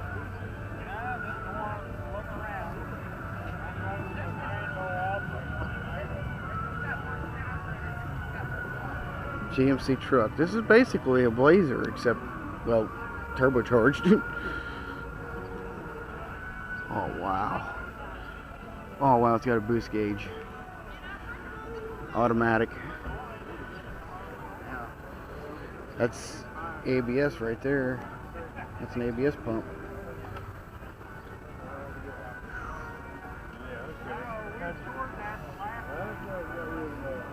Chevy 7, older baby. Older baby. I wonder if he's related to Warren baby. 1934 with headers, but they got plenty of room for them because you have those headers open. Yeah, this is the one with the wheelie bars. Just film this one. Man, I'm gonna get copyright struck. JVC little aftermarket head unit in there. This can controls. Yeah, it's definitely a performer.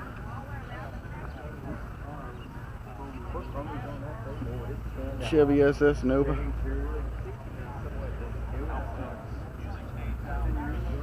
With big block 454. With a car seat in the back. Yeah. B&M shifter, one of those racy ones.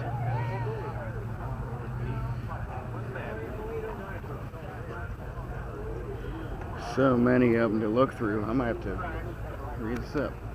Please don't touch. Well, try not to. DeSoto fluid drive.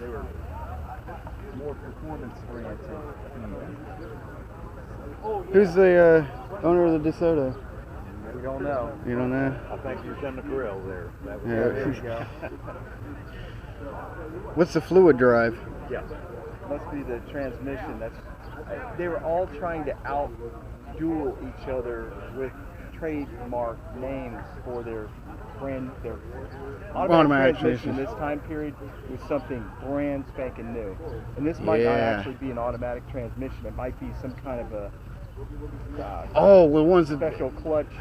Yeah, they instead of automatic, instead of having a torque converter, they would just be like a direct drive, except for maybe the clutches were fluid driven.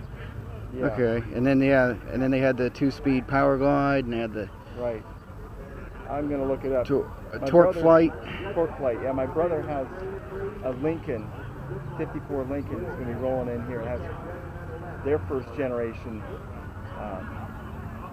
automatic transmission. It's not actually Ford, Lincoln. It's actually a GM first generation automatic transmission. Now, people would call that heresy these days, but yeah, they do interchange transmissions these days.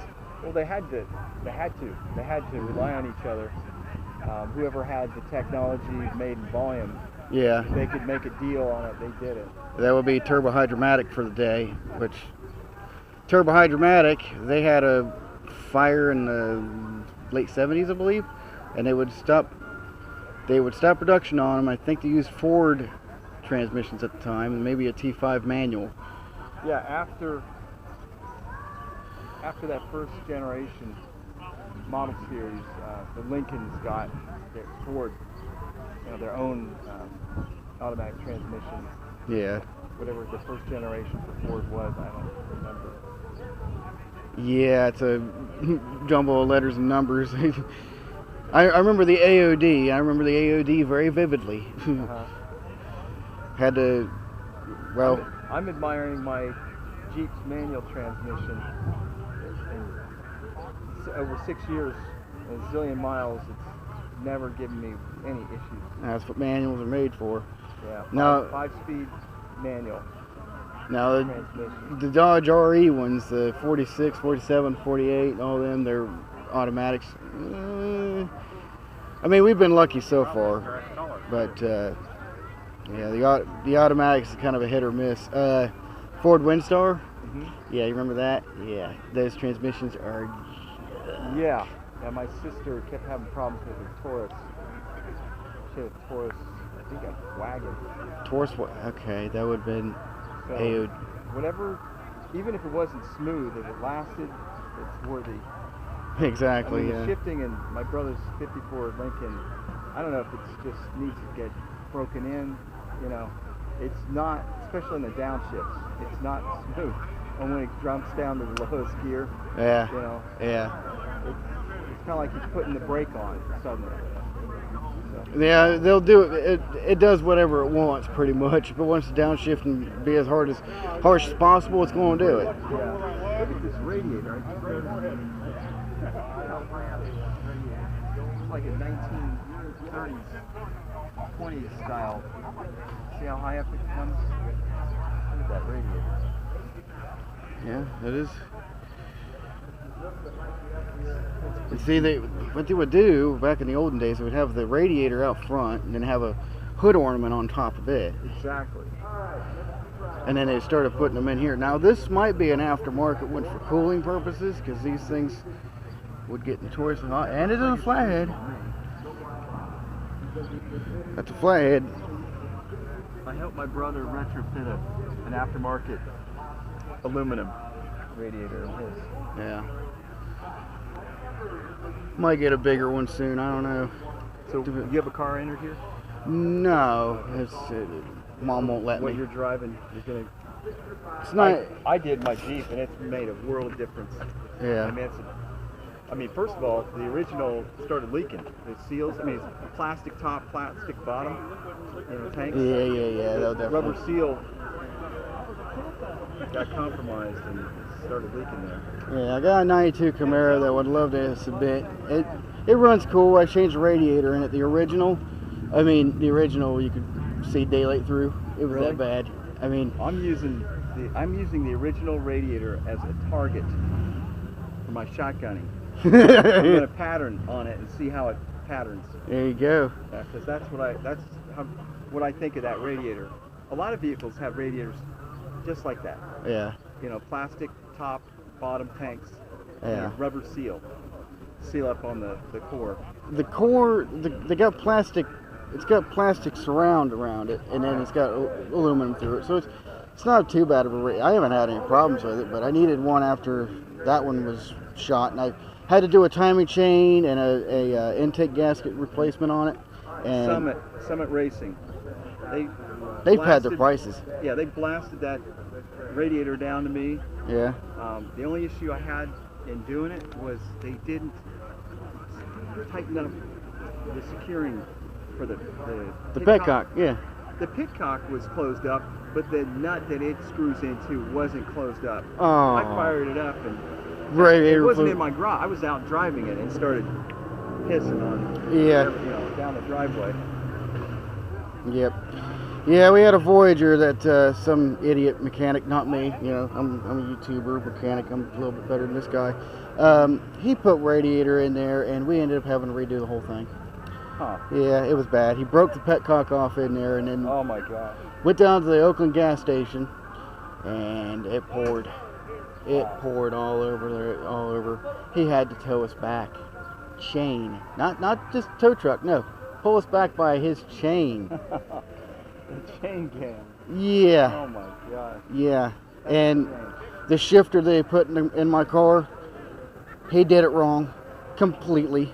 I had to go over it, readjust the cable. The cable was put in the wrong hole for the shifter bracket. Oh, it's got a big old warning big old warning paper on there. It says, if you don't have this in the right hole, it can destroy your transmission in one shift. So this moron didn't bother to even read the instructions. He stole my neutral and reverse safety switches, $24 value. They're gone. Said we didn't even provide him instructions. We sent him the freaking box with instructions and everything. I should have done this shit myself. Anything that you can handle. I was going to school. I didn't have the time. It was my dad's car. Right. My whole cooling system on my Jeep, I replaced every stitch of it.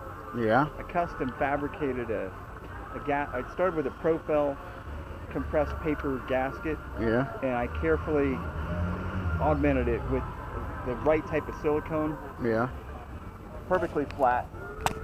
I have not lost one drop of coolant in a zillion miles in 2.5 years driving. It's still, the coolant's still green. Wow. Yeah, that's good. I haven't lost one drop. I've been driving it sub-zero, all kinds of conditions, salt and 100 plus degree temperatures. Yeah, that never ever overheated, gotten even the slightest bit overheated. Well, my Camaro's been through a lot. The entire driver's side is completely eaten away from salt and rust and everything. I've bought some galvanized steel and patched the holes and everything up in there. Over the winter, I put in a nice little aftermarket radio and a retractable extension cord. Nice. I'm gonna have it where I can plug it in. It's gonna have a block heater. Nice. I mean, but you don't need a block heater with a gas engine. Yeah, exactly. It's not gonna have a gas engine. Well, oh, you're gonna go diesel? I got the motor to.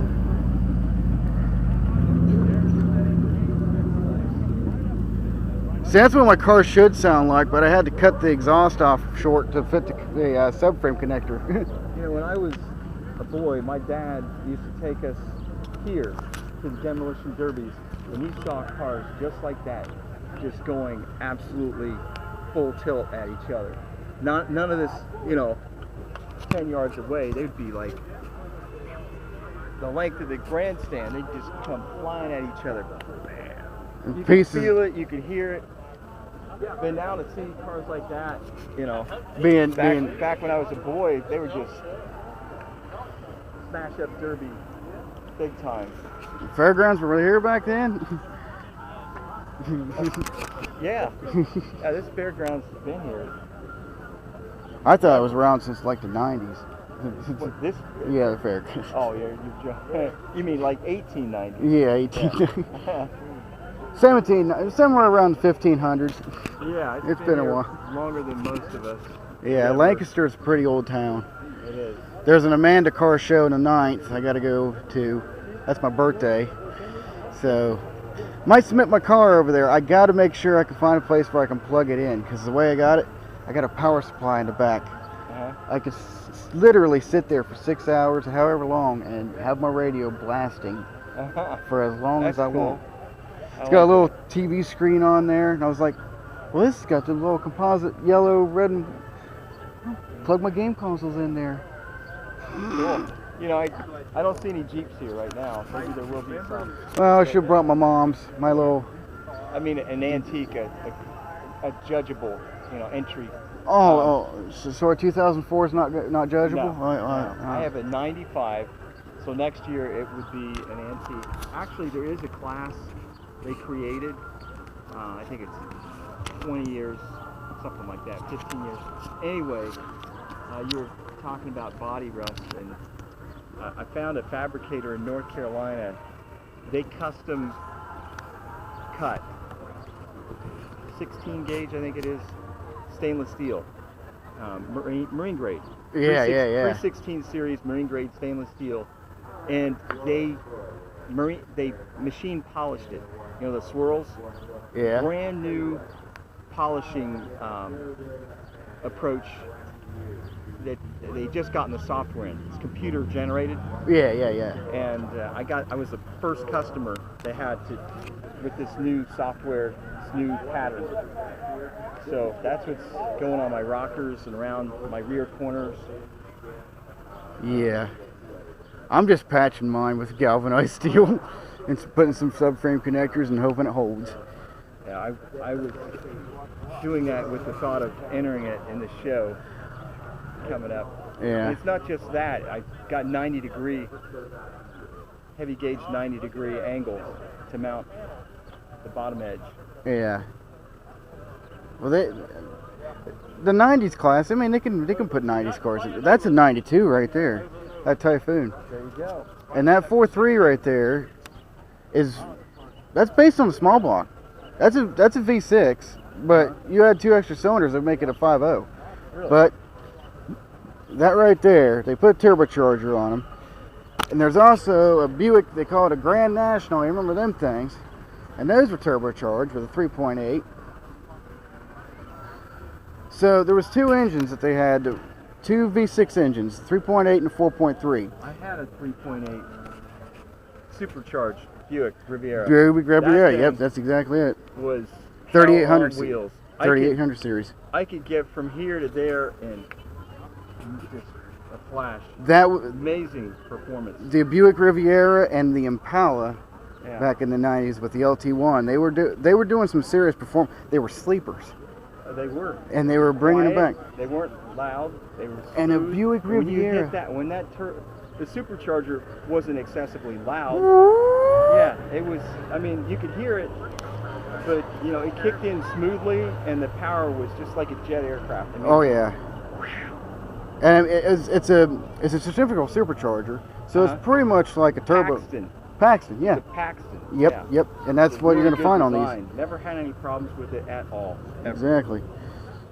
And what a lot of people will do is they'll use a YN supercharger, 671, Right. and those are the Roots type, and those will make noise. Yeah. Especially when a belt gives. When a belt gives, it's like the coolest sound, but it's bad news. Yeah.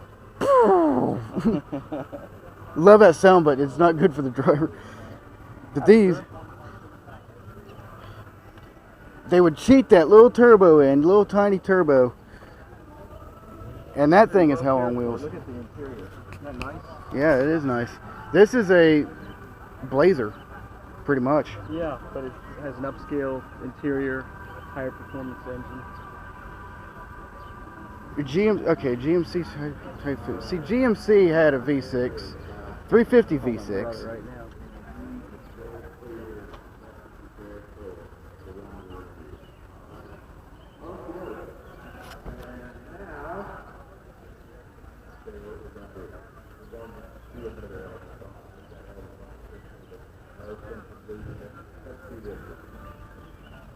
Here, check this out. See the valve covers? Center bolt valve covers. Revised lifters, they're roller lifters. Okay, you know where the office is for the Fairgrounds? You know where the office is for the Fairgrounds? Okay, I'm very close to there. I'm very close to the office and the home, the residence of the Fairgrounds manager. That's where I am, the home. There's a red and white GMC pickup, big leaf sprung, like Corvette 3500 wheels. series, 2500, whatever it is. 1500. Right here. Okay. If they tell you to park somewhere other than this area,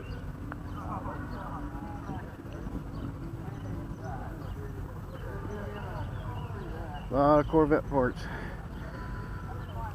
Okay, we got a Corvette fan, Corvette steering wheel, Corvette wheels from the C4. Distributor caps. Starter, whoa, that is a big starter. Woo.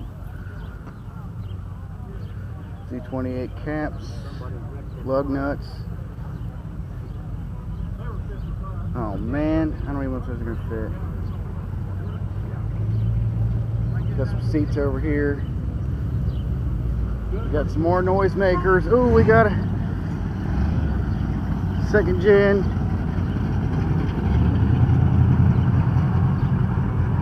Another little C-pin pickup. Got another YouTuber over here. YouTuber over here. You. Who? What about me? You're a YouTuber, aren't you? No, not really. No, my friend watches YouTube all the time. I said maybe I ought to put some of my stuff on there, especially with you making your dumb mistakes. Not me, of course. Not me, of course. Oh yeah, I'm sure. I even seen myself on there because somebody caught me driving down the highway in my old car and camper because we were looking up old campers. I said, this is on a busy interstate, and this idiot's taking pictures when he should be driving. I said, well, I don't take pictures when I'm driving. I said, heck, I'm driving that old car, and I said, man, somebody cuts in front of me, it's not going to stop that easy. A lot of power and drum brakes. Yeah, when I drive it as if my life depends on it, because it does. Yeah. Or their life, or either one.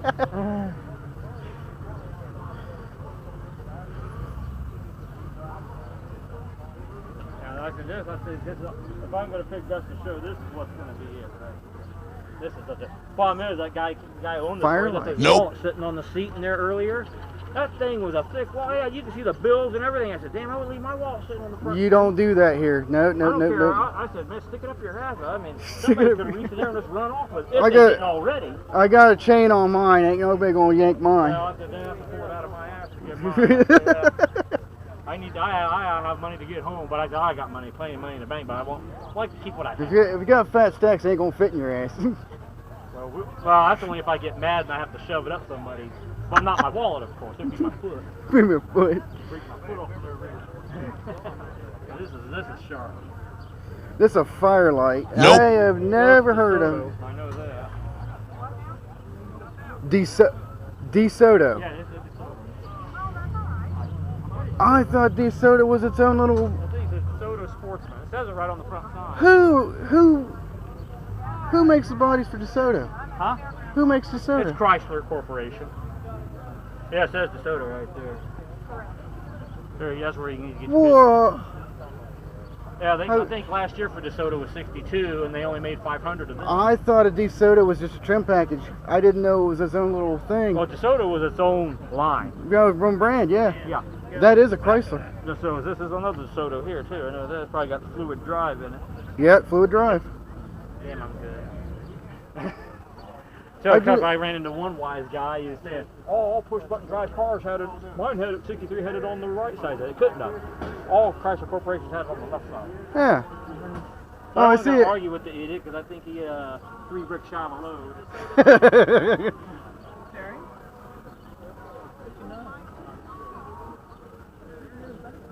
So that would be a Mopar engine. Yep, he's got the Jiffy Jet kit in there. The washer 59. Wow. That one's 47. Nice. I had no idea. See, there's things I even don't know.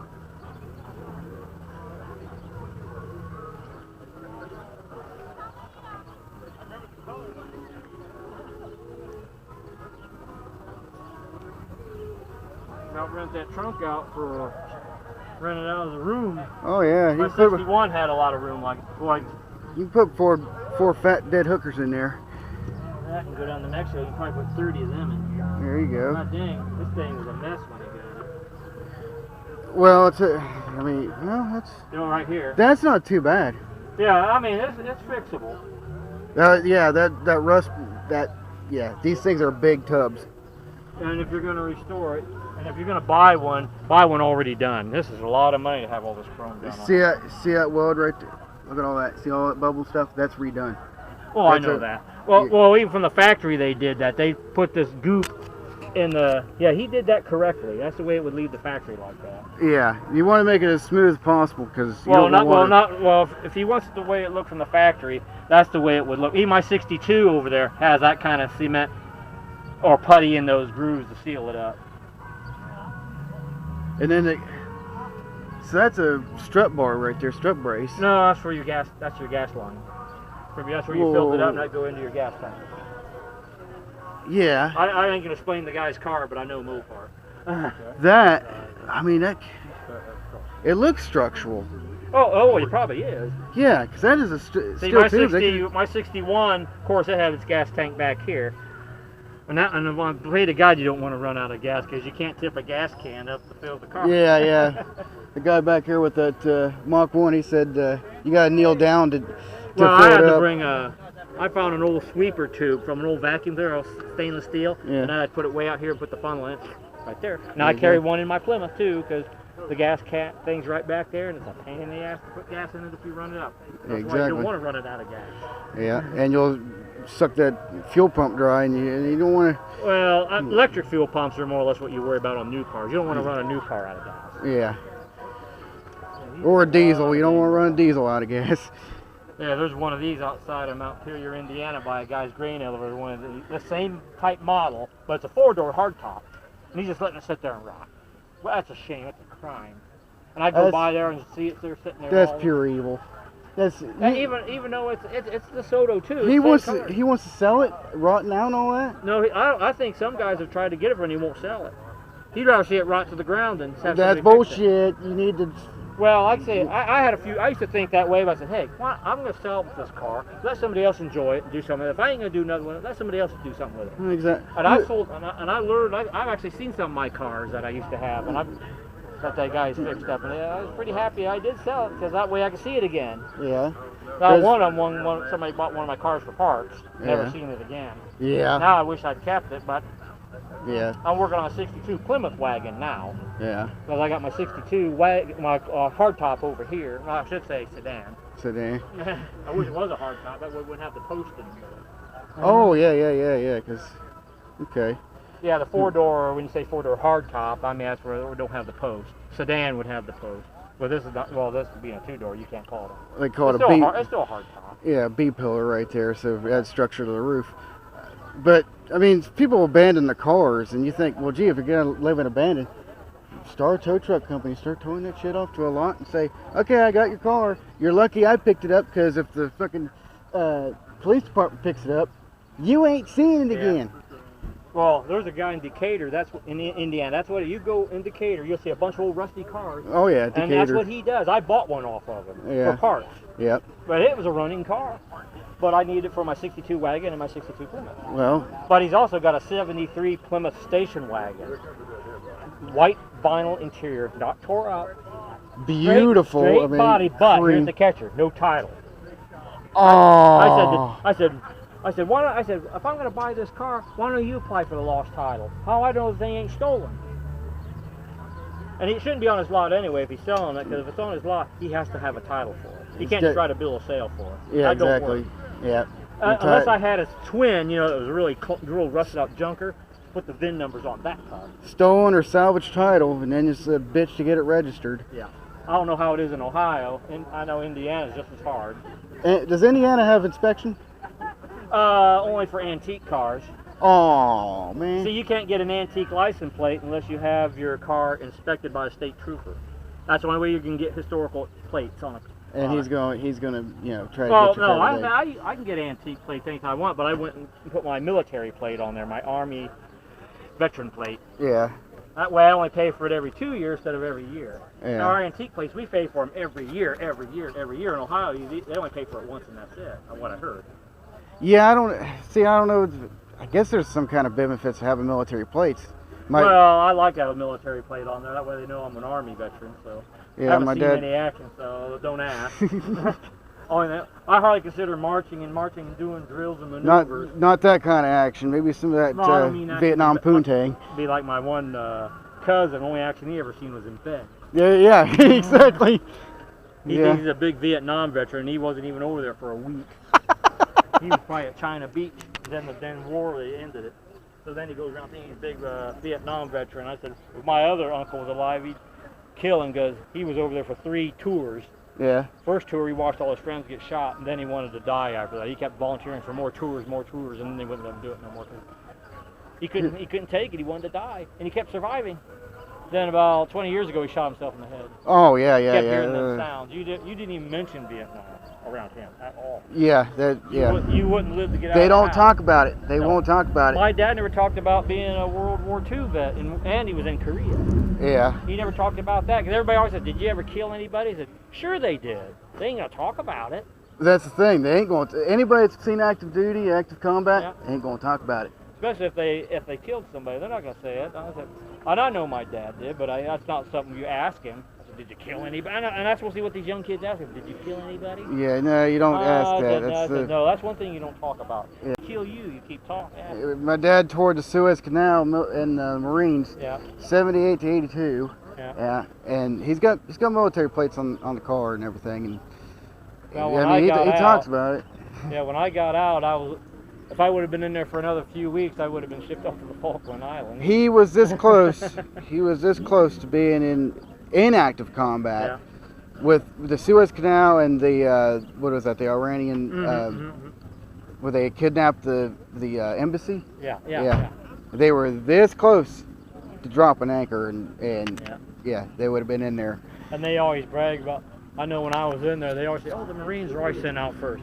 Last time I remember, they always sent the freaking Army out first, and then if the Army can't handle, then they'll send the Marines in. Yeah. I don't care what they say. The Army always got our ass kicked first. Yeah, and you were just fodder on the boat. Yeah. Well, if I'm going to walk around up here, I'm going to see what they got. I know they got 50-50. I just want to see what they're doing up there. Yeah, I don't know. Over here, I can't hear him over here. Yeah. Deaf of one ear from shooting too many rifles. Yeah, well, whatever. Yeah, I see I can hear.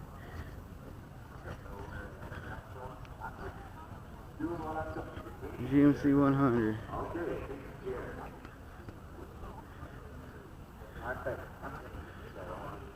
I'm gonna take a guess. This is yours. It is, sir. Oh, she smells good. GMC inline 6. Oh, what was that? 230? Pardon? Was that 230? The GMC? No, it's 228. 228. Yep. Huh. GMC used that same engine from 1937 up to about 53. They had the 220, and then they had the 350 GMC. Well, it was V6. Well, they made the 271 was bigger after that. This valve cover. Valve cover, and that's this here's for the bottom of the valves. Oh, Your okay. camshaft always goes through the front. Right. And the back. I mean, there's the deals with that.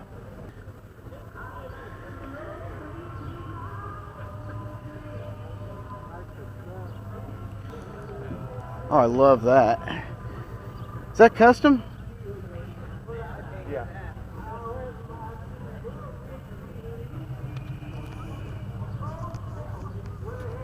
Oh.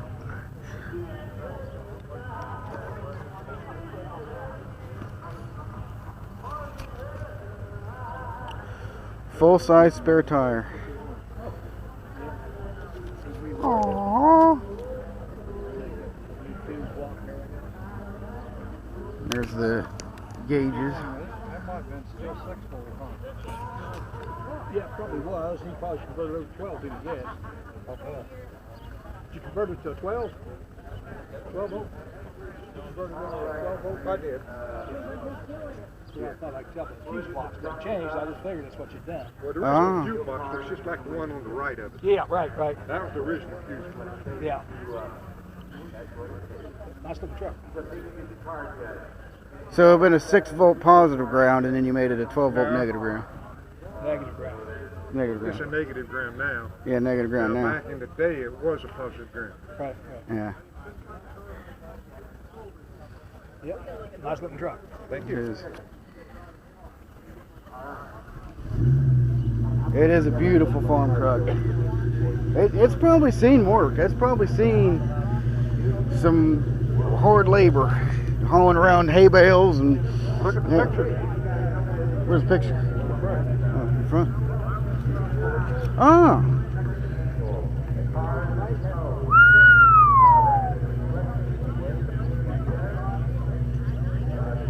Looks a little like my car. There's the frame. And then, yep. Wow. All the old paint and everything came off of this thing. Wow. I'm going to take a guess to put a lot of work into it. 3 years. 3 years. Get a road ready. Man. Wish my car only took 3 years. I just need the budget. If I had the budget, I'd be able to get it done in about a day. Yeah, it takes a lot of money. Takes a lot of money. Let's see, it's got that got a frame on it, so you can take the body off and redo the frame, and then. Oh, your owner's that. Yep. And then in the 60s, 70s, they started introducing that unibody stuff. Once you go unibody, it's like, uh-oh, can't do this without doing this first.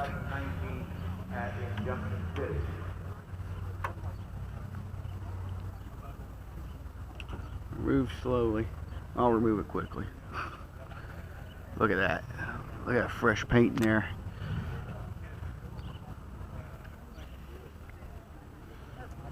Another Bel Air wagon here. Wagon with 265 in it. I saw Wyand on there. Where did I see Wyand at? I guess. Do not judge. Alright, we're fine. I'm going to do it anyway. Pontiac, come on beside me. An inaugural car show I want to tell you about. Back to the Blue Rumble. Proceeds of this car show are given to Sergeant Colette's family. And it's called Back to Heroes 26, Rumble inaugural 4-barrel. car show. Back to Blue Rumble, Back to That is Heroes Rumble. 326, okay. It's an That's inaugural car show. It's August the 11th from 12 to 7 p.m. The rain date is August 25th. The flathead. It's at the Warren County Fairgrounds in Lebanon, Ohio. 6 weeks. Pre-registration, Studebaker, isn't it? Ford. Day of the event, $20. Day of the Ford. event, $25. It's an open class show. Top 150 awards. Hinge If you on top of the trunk. register, day of registration. Registration is Oh. open 9 a.m. on the day of registration. And the 4950 and the 51. Okay, that's what I want you to know. I want you to know the Back to Heroes Okay. Rumble inaugural car show. I mistake this thing And for a once again, that's Studebaker, August and I was like, oh, it's Ford. 2019 at the Warren County Fairgrounds in Lebanon, Ohio. That's Pontiac, come on. It's The three- first time out. All the proceeds are given to the family of Sergeant Colette. It honors Sergeant Colette. And so We would have gotten the El Camino in 2006 if we played the cards right, but They're coming out again. what are they using? Car show, I don't know. They're gonna make them again, I heard. They used the Pontiac G8 platform for that El Camino back in 2006. But it's not an El Camino, it's a Holden Ute. We would have got it, but you know what we got? The SSR. Yeah.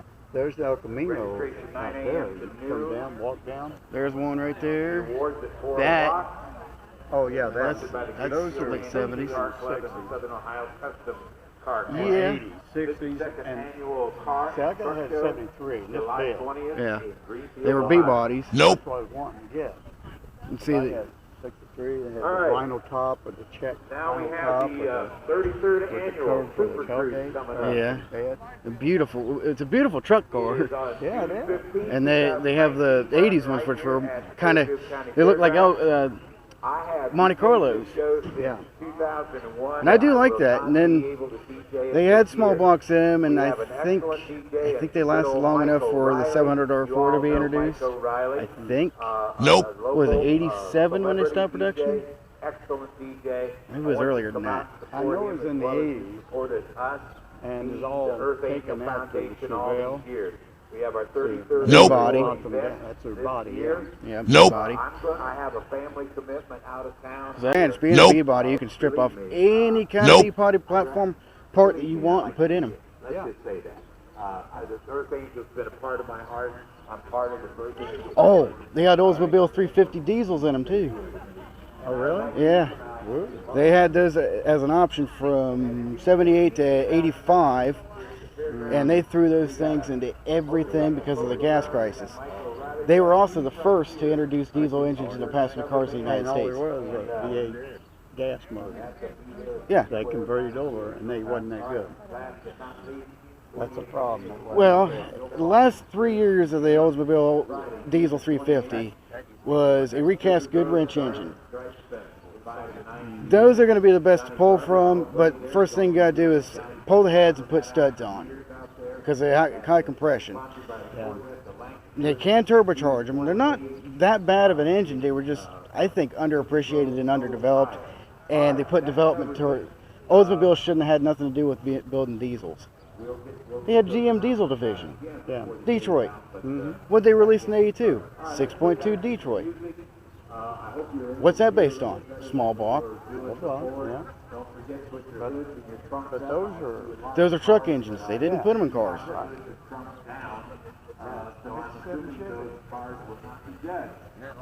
Trunk to hoods up and window card in the window. That's the magic formula. All right, let's get down. Oh yeah.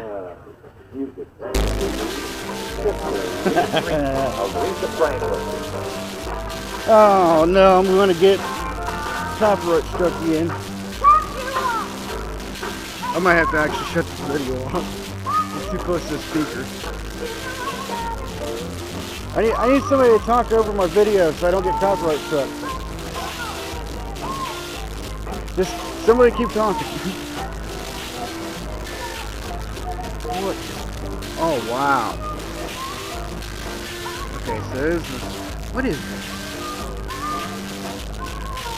Are those the head studs?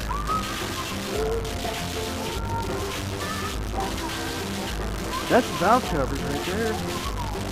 Jaguar, 101, 51, 53. Jaguar ST. Wow.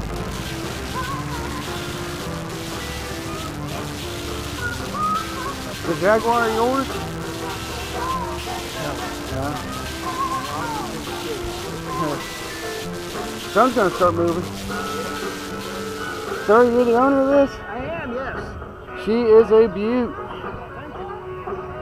So it's a Le Mans race car with a, well, it's a Le Mans race car. Well, no, it's just a period correct 30s sports car.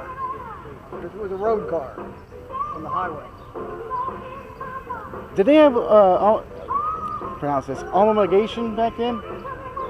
Well, yeah, you had to produce Yeah, you had to produce some cars to race them, yeah.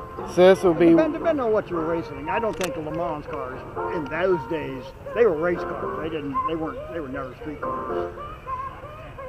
Back in the early days.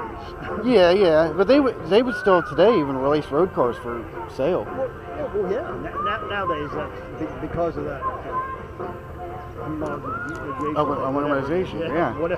That That's why I'm thinking this is a road car, and then they had a Le Mans model because they had to sell so many of these to be able to enter Le Mans. Well, but that was more of a the case 60s. with this style. Okay. It was just a street cruiser. Okay. So, Touring car. 3.4 liter. Sports car. Sports car. Yeah, it's two-seater. Yeah, that's 3.4 liter Jaguar. Now, something about this motor. It's got a single head, right? Yep. And then straight six, and it's got two valve covers. Double overhead cam, twin cam, straight six. That was revolutionary. Yep. Now this motor is newer than the car. Oh, they didn't come out with a motor like this until 1949. That's when Jaguar started making double overhead cam. Wait. Winter Le Mans, 1951-53. Well, that was Jaguar's idea of advertising. They put that on there to brag about their real race cars that did win Le Mans, like 3 years in a row, and then skipped a year, and then it got another one. Overall Le Mans winners, but they were little race cars, C types and D types. Oh yeah. Like this. Yeah. The E type comes out, and that thing dominated. Well, not even an E type.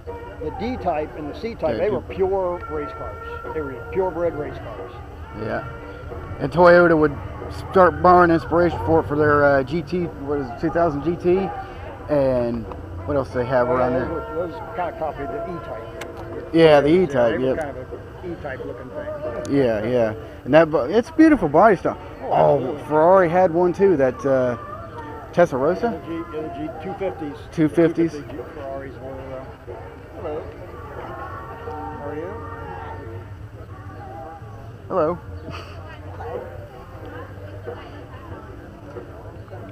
Yeah, these are bias ply tires, and you get them up to temperature and skiddy. That's what makes it drive like a car. You put old car tires on it. I might have seen one of these at Goodwood. I might have. I know them classic ones, they had to have a mechanic in the passenger seat. Yeah, we had the race cars did, yeah. And he was doing this, and he's pumping fuel to the carburetors. Nowadays, It make a whole lot of sense, doesn't it? You think they could figure out a good fuel pump? If they could he could build the engine, they could build a fuel pump. I mean, mechanically driven, that's what they had back in the 60s, was mechanical driven stuff. Absolutely. And now it's electric. If electric can keep your fuel pressure, that's what you do. You just put in an electric modulator, there you go, you're done. All right. Yeah, look at this. Real good conversation. That's independent suspension. See, it's got two CV joints on it. That, When I was a young man, I heard that's an A-arm. Formula would start using that, and then they would go double wishbone. That is pretty modern suspension. At least for the front, back leaf spring. Check it out. Yeah, leaf spring. As good as it gets.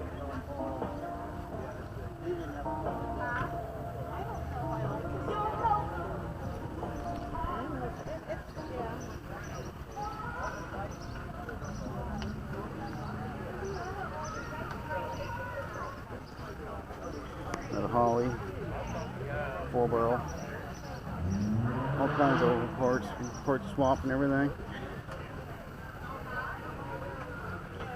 How much for the dog hair? I might be able to make an interior out of that.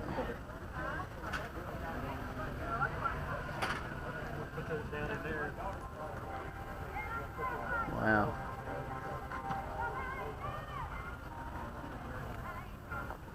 We got.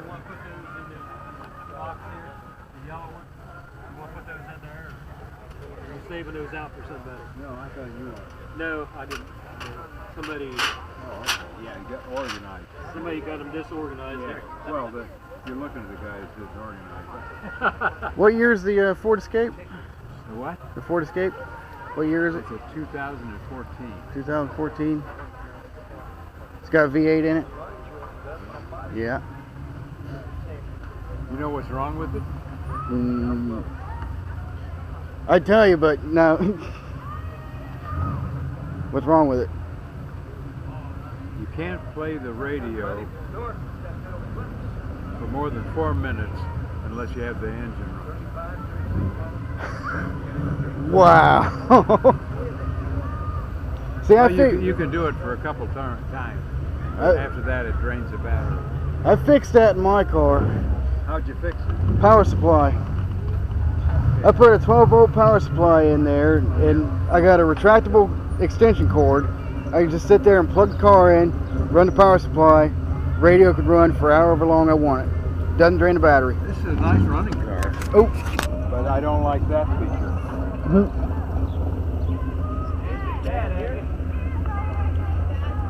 Yeah, I've kind of lost interest with Ford because Ford screwed me over pretty bad. Yep. All the recent vehicles I've worked on. Yep. Well, they went south in 2012 when the prisoner was a lady, and she wanted more safety equipment. Yeah, we had a Ford Windstar, and that thing let us down big time. If I see anything that says AOD or AXOD, I'm going to set it on fire. Even if the car's not even mine, I'm going to save the owner some trouble. There you go.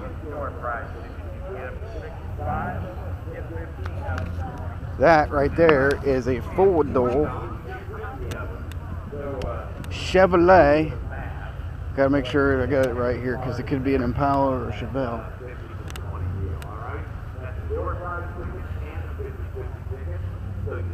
Oh, they're not.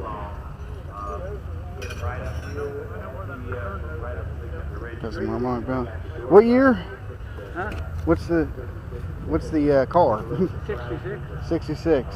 Chevrolet. Chevrolet Impala? Bel Air. Bel Air. You never heard of that before? Yeah, I've heard of the Bel Air. I just didn't know they were. I didn't know they had them in this body style. I've always seen the Bel Airs in the 50s and. Yeah, there was a, yeah, they had the Chevelle, Impala, Malibu, all those used the same ones. Bel Air was like. Yeah, they did. Yeah, all B body stuff. And then they would. Huh. And it is a 4-door, so it's a rare one. People are wanting the 2-doors, but I like the 4-doors more.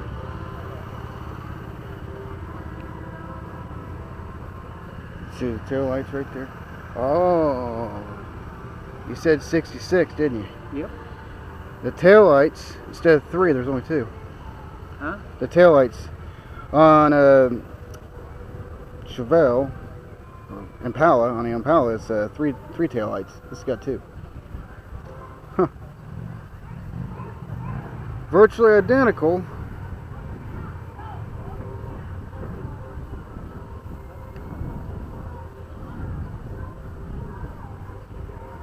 She's a boat.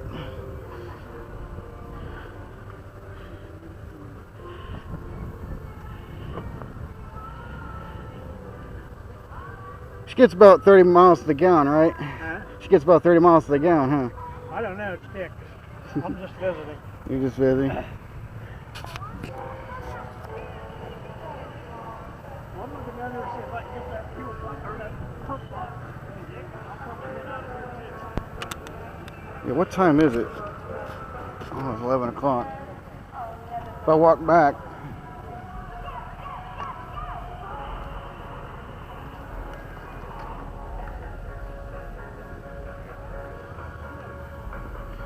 Ford Custom.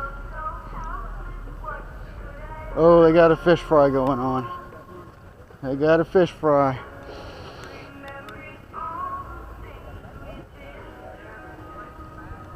Twin I-beam.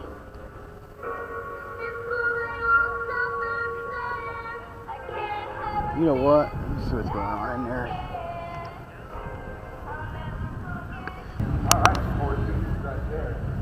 Look at that.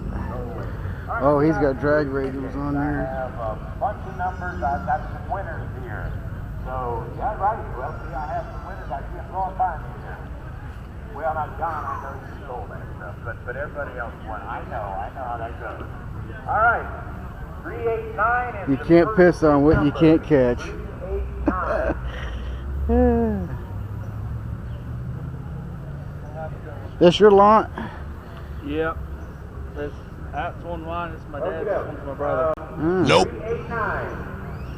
So I'm guessing the Chevrolet in the family, huh? Oh yeah. Oh, we run. There you go. 396. 396. 244. 244. 446. 446. 5. What's the ETs on the Camaro? What's that? What's the ETs on the Camaro? I haven't really had it out the track this year with that motor. I had it out once, but it went first to third, and it's running like 1380. 1380. Yeah. You got a 3 Series carrier in there, the rear end, and 410. 373. Turbo 350 transmission. Yeah. That's good gear ratio. No overdrive, so you ain't gonna bottom out on your gearing. Right. Hello? 4.3 fuel injection. 503 and 514. 514. Now that's once again 1216, the first 4 numbers. 729, 671, 615. So the license plate's down for more drag to keep the bottom. No, it's down there because that's a fiberglass bumper. We only put it in. We had to make the holes. Oh, yeah, because the plate's too wide for the bumper. Yeah. Wow. Yeah, it's something to play around with on the street. It's still streetable. Oh yeah. All right. Yeah. It used to be a race car. That's why there ain't nothing in it. Yeah. When I bought it back, because I actually sold it for 2 years, and then I bought it back. Slowly putting it back together to where I can drive it on the street. There you go. The interior is in pieces in mine. Yep. I didn't put in the interior in storage because we just had to move, and it's just tossed in there. I'll find some eventually. I need to find. I don't think they have any extension cords out here, do they? I'm not sure. I don't think so. Okay. I'm gonna go to one car show. I'm gonna plug my car in sometime. And people think I'm kidding. Right. When I told that woman over at Spectrum that I wanted Roku in my car, I wasn't kidding. Oh yeah, yeah. I'm RVing a Camaro. Seat folds down, put an air mattress on there. Yeah. If I need a shower, go down to the local truck stop. Right.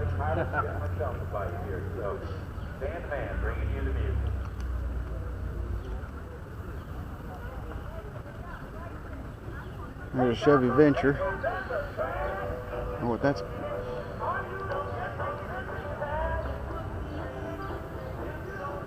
My grandpa had one of these trucks. Yep. Yeah. He had a Ranger. What's that? My dad does. Just keeping that thing cool, no fan blade. It stays cool. That's amazing. We got a few.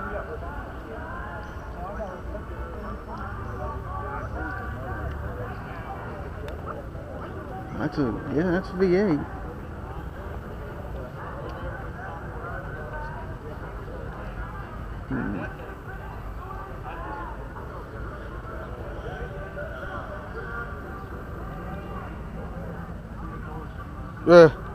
Transmission cooler.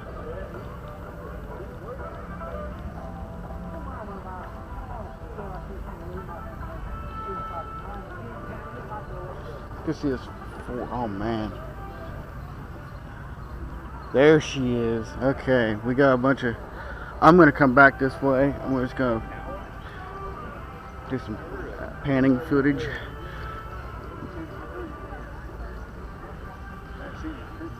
Acme Manufacturing.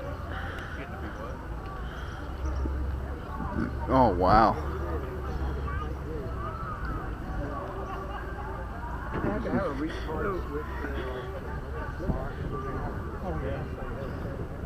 Oh wow.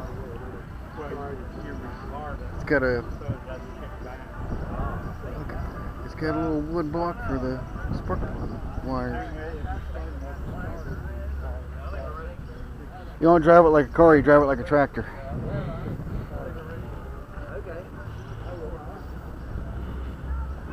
The wicker seats.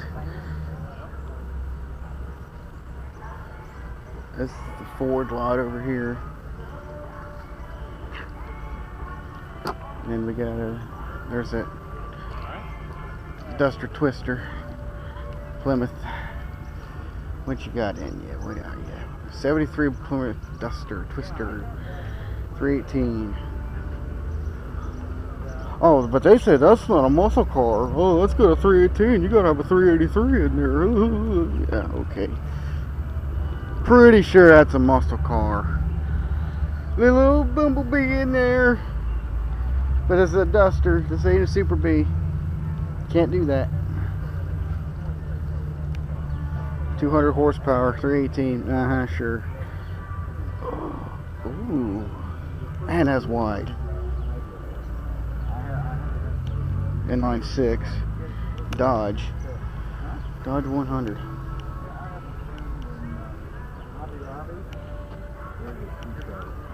Mopar, Dodge Charger.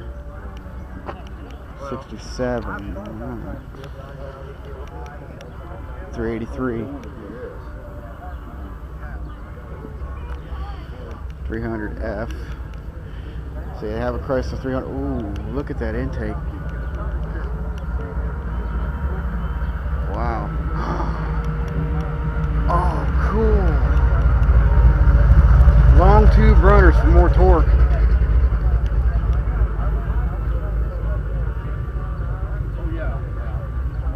carburetor.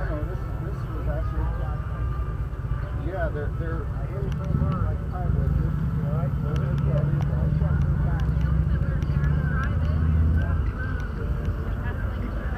Public viewing right there.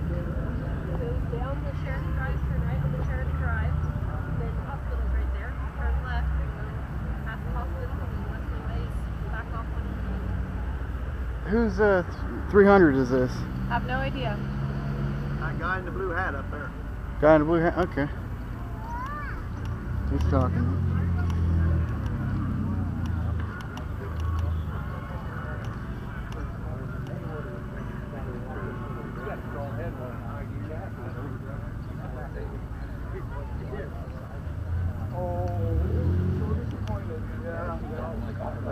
no, You the owner? Yes. I have never seen that intake design before. Well, there's not a lot of them around. Exactly. Um, Long tube runners. 1960 was the first year they come out with that. Or, yeah, What do they call that? long ram. Sanoramic.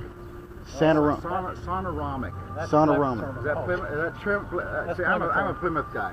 Okay, this is Chrysler. Just a long ram is what This they long call it. ram. Yeah. Okay. They make a short ram that's a little different. I can't understand why Chrysler would make different names for the different models, but anyway. It's the same thing but different. Same thing but different. Yeah. Dual carbureted, and then they put.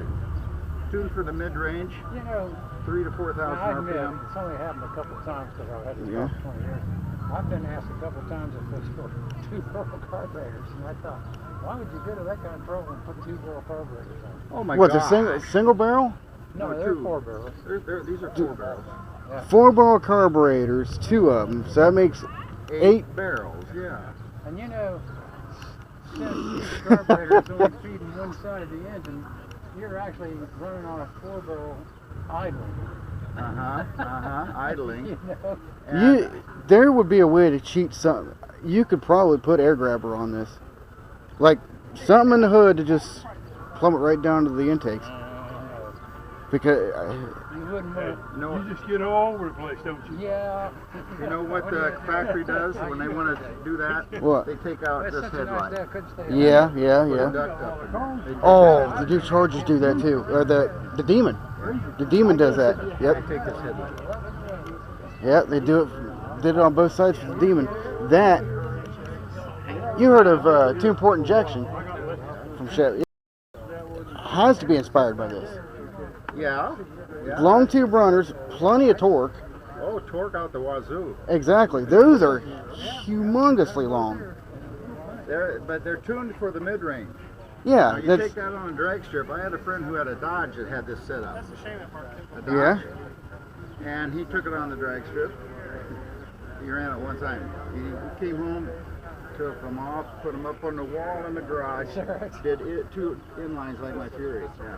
No, a bear from 3,000 to 4,000 or a little over RPM, she's a bear. But you want to run her on up to 6,000? No. She's fighting against you. Yeah, exactly. She's fighting against you. I can't tell you what the difference is. But Look how long the intake runners are, so the engine's there, obviously. Carburetors are clear over on the side. That's why they Those did that. intake runners, the idea is Because they found out when you wanted to that would really, deliver you really bring it out, when they race these in the NASCAR. phase gets out of phase. I must have known about it. Yep. Yeah. 2 carburetors. So these are all long rams. The And then back ones that here, ran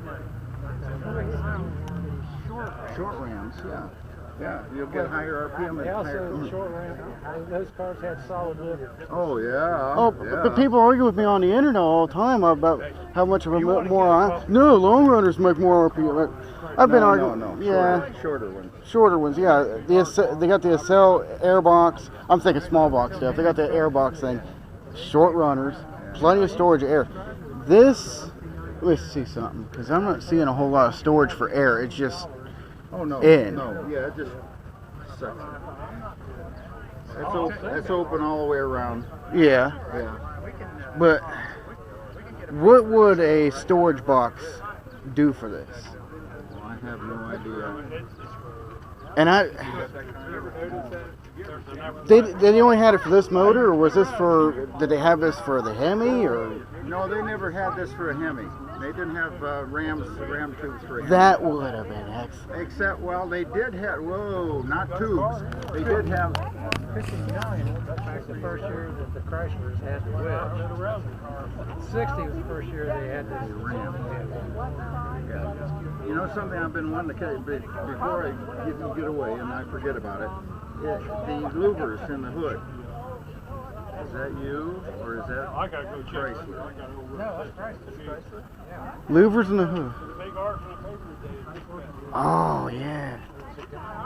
Not this car, the company. He was the one guy in the 3 that knew everything. Okay. Well, a toy maker, whichever one makes the cast cars, they decided they wanted to make one of an F. So they went to him and they started measuring his car. And it was at that time this guy found out that those louvers are different sizes. As it goes towards the windshield, it goes out like that. Yeah, there's a little bit of V in there. And he didn't realize that. Well, you can't hardly. I think I see it now. Yeah, I see it. You see how? See the groove right there? It falls along that same line. Just a bit, yeah. Very nice detail. But that's factory. That's why I was saying earlier you wouldn't want to screw this hood up because finding one like that's impossible. Forget about it. Wow. But if you want to see that paper, Let's see, it's got louvers in it, but it's not active air. No, it's visual. It's just a styling cue, if you will. I'm curious. Sort of like the trunk lids. I am so curious. I want to see numbers. I want to see the output numbers of this kind of motor compared to any other straight intake with the, single 4-barrel. He belongs to a club that knows everything about this thing. Yeah, Well, Chrysler 300s. Factory rated at 375. 325, yeah. What's the torque? What's the torque? Yeah. I can't tell you that off the top of my head. Oh, it's got to be in the 400s. It's probably over 400. You don't want to put a 10 bolt in this thing. You'll snap it like a toothpick. For Yeah. a big car, though, it surprises me once in a while because I have unintentionally spun the tires taken off from a Oh, light. sure. Well, I can do that with my Sport Fury 383. I could do that with my 305. I can remember. The But first this- time I did it by accident, I thought, what? Well, yeah, but this is a 5,000-pound car. Yeah. And I've got it'll get rubber shifted Well, in the second gear. Yeah. Mine's about a 3,300-pound car. Yeah, this You is. know, you know what? An Imperial from the same year, 1960, will outweigh this car probably by 1,000 to 1,500 pounds. Yeah, but that's all luxury. You're paying for luxury. Well, and if you think this is a boat, those things are a tank. Those are yeah. Yeah, Imperials Queen are. Mary. Yeah. Yeah. And they said Chevy was I've got boats. a friend that's got a 61 Imperial. I mean, it is unbelievable. That was the first year, wasn't it, for the freestanding headlights? Yeah, it had its freestanding headlights. I mean, Exner had a nightmare. Virgil Exner. he obviously never had to detail the car. He just had a nightmare on that. Matter of fact, the next year he was out of a job at Chrysler. Oh, wow. Oh yeah, they canned him. He's responsible for all this forward look stuff. I know. And then he did good there. And he did good, but then early '60s he went bonkers. Just crazy. He was the guy that made the PG Cruiser, huh? He's No. the guy that made the Mustang. He was the guy that made. Oh, yeah. And that was when. 64. What's his name? He was president of Chrysler and he was president of Ford. I'm drawing a blank. What is his name? He was a president or vice president. You talking about Nick's- the guy that is mostly responsible for the Mustang? Kissinger. Guy, Leah Iacocca. Yeah, Eli Cook. That's it. Yeah. I kept thinking Kissinger and Nixon. No. Iacocca. Yeah. Yeah. You won't see many cars like this in this condition. Yeah. Especially something like that. That was. The only, I can't remember if I told you or not, but the only other 300 F I know of around here is a Dillard. But it has a 440 with one carburetor. Yeah. That's a downer. Yeah. They said, I looked up on the list, they said 300s, they got to have like a 383 in them or something to be qualified a muscle car. Or maybe it was a Duster. I know they said something about Duster's got to have a 383 in it. And I was like, wait, the 318? 300s in the beginning were the early Hemis, Yeah. but the letter cars all of them had 2 4-barrels. Yes. Oh, wow. All had 2 4-barrels. So 300s were the original. They had the 426 in them. The original? Yeah. No, the original was a 1955 331 cubic inch dual 4-barrel engine rated at 300 horsepower exactly. That was the first production car in the world. That had 300 horsepower. That's where the 300 came from in 1955. Okay. 55, you know. Yeah, that was the year of the small block. Yeah. Yeah. Yeah, they thought they were doing good getting 283 out of 283 cubic inches. 265 came before that, and they weren't doing 200. 265. Well, here's a little something. If you're a Chevy guy, and I got you got a GMC hat on. I'm kind of a I am a G. I'm confused. Yeah.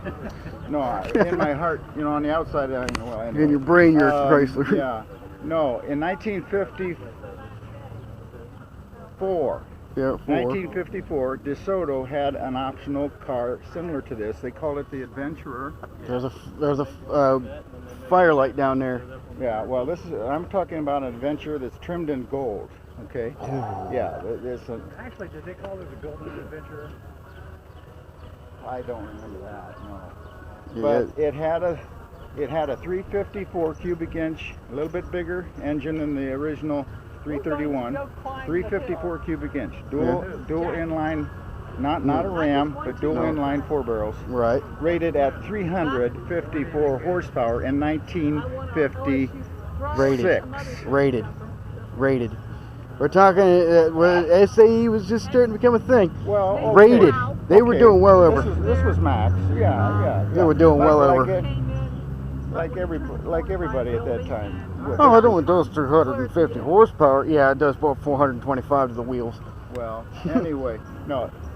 Chrysler beat them for 1 horsepower per cubic inch in 1956 with a normally aspirated dual 4-barrel carbureted Hemi engine. Yeah. And GM takes all the credit for the 1 horsepower per cubic inch stuff. To heck with that. Yeah. You have to do nitrous to do that. Chrysler won the flying mile and set a new record every year from 55 to 61. This baby will roll, in other words. Yeah, everybody was doing that cubic inch thing where they were, oh, here's 426. Oh, let's release a 427. Oh, let's release a 428 Cobra Jet. I'm trying to remember how much the gasoline was in high school. 5 cents. 25, 27, somewhere in there. Yeah. Terrier at that time across the border. And this one kid was lucky enough that he had a car to drive to school, and he took his quarter and bought a gallon of gas that could drive around instead of lunch. Instead of eating oh my. Yeah. 25 cents a gallon. 25 cents a gallon. How about that? Yeah, that was before the Federal Reserve stuck it to us. Oh, that's inflation. You could buy gasoline at that price now down in Venezuela if you didn't get killed. But Cuba's got a classic car scene like you wouldn't believe. They take care of their stuff down there. I don't think you'll find any of them that are original. No. They got locomotives. 54 Chevy going down the road with a Honda engine. They got diesel locomotives, Detroit diesels, that they manufacture their own parts down there. Because of the embargo, they can't get any new Detroit diesel parts, so. Yeah, they can't get anything. Exactly. Say manufacturers. For a moment I thought, oh no, that's plastic. No, it isn't plastic.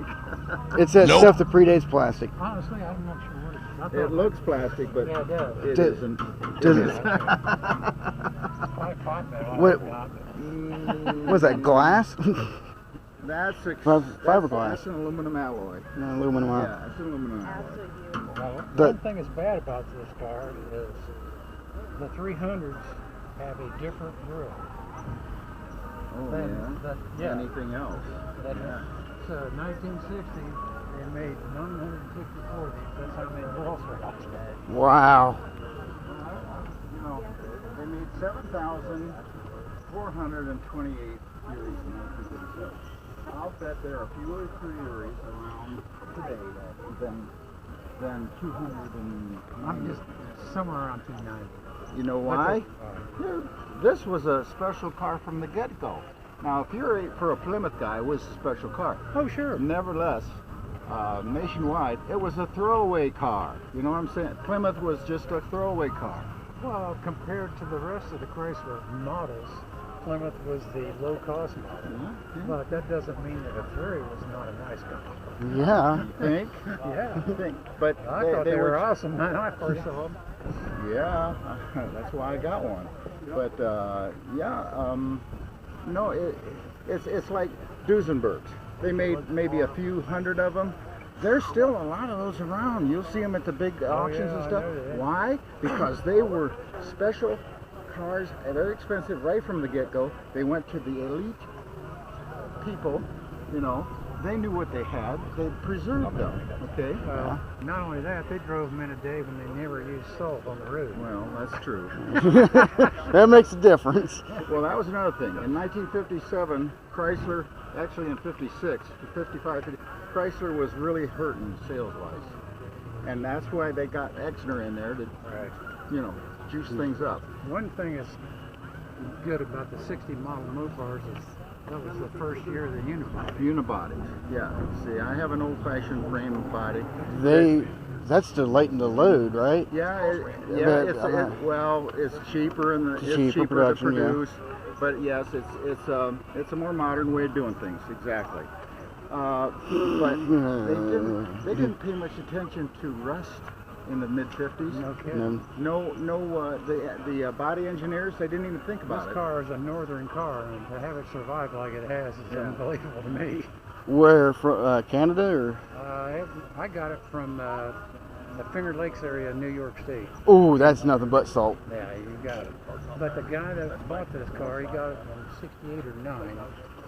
I can't tell you the history, but from that point forward, it's been in garage and garage. He took care of it. Mm-hmm. He was funny. He had like 30-some cars, and he had a big outbuilding. But in the wintertime, he had an understanding wife. In the wintertime, he had this big ranch with a full basement. It was built on a hill. So the backyard was down lower. He put a garage door in his basement, and he could put 10 or 12 cars in his basement. Oh, wow. That's where this, when I first talked to him about it, it was in October. He said I could come and look at it, but I couldn't drive it. I didn't understand why. Yeah. But then I went to see it in the following You spring. understood why. Yeah. And now you can drive it. She had to walk around cars to get to the washer and the dryer. Oh. Bless that woman. Yeah, I was going to say, you need to take care of her. Yeah, take care of her. Yeah, people pack this little package away, and they're just back here in the corner, and then they go out and review. Like sardines. That's why it was too much of a pain to get it out. Yeah, I'm trying real hard to take care of my car, but I had to move to an apartment. They don't allow portable garages. Oh yeah, probably not. Yeah, it was like, she's hating it right now. There is one thing, the unibody, they realized that rust in the body would be devastating, okay, strength-wise, okay? All right. A full-frame car, not so much. So my body panels, especially the rockers and the eyebrows, you know, not my car. My car's a California car. I had a friend of mine, my best friend in high school, bought a 60 Curie convertible 361. And it had issues with the eyebrows, but he replaced the fenders. So what I was going to say is, the car was sagging just a tiny bit. Yeah. The doors would hang up. I don't know about now, but in those days you could buy a unification kit, which he did to tie the front and rear planes together. And there you go. Yeah. But see, I haven't had that trouble with this car. But see, the unibodies, when they came out with unibodies, they added a step to the production. Big vats that they dipped the whole body in with special galvanized compounds and so forth. Because rust on a unibody is death. I mean, just plain. On a big frame car, you could have your car, you could have the body half rusted and it'd still be solid. I've got a picture that I got years ago off the internet. You'd love this picture. It's a 60 New Yorker, I think. Fast it is. Let's see. Got ourselves here a replica. Yeah, let's clarify that for a second. It is a replica. Dodge, Shelby Shelby Daytona. Yeah, there's a Dodge Daytona, but this is a Shelby Daytona.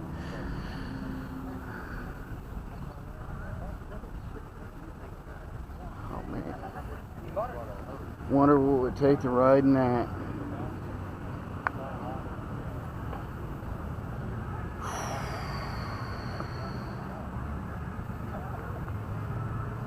This is an excellent car show.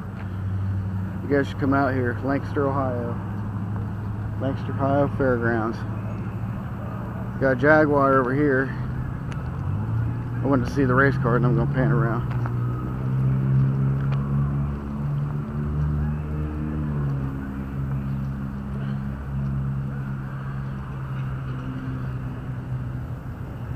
Anybody the owner of that Daytona over there? Not here. Not here? Okay.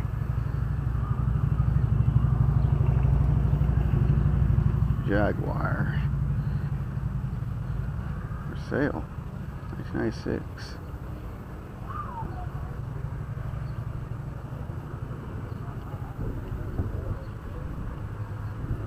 $12.5. Ask Dave. Like to help some people sell their cars too.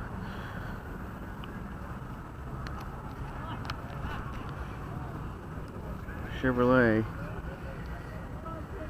8, but look at the V. See that V, got a cord in the way. That V is part of the V8.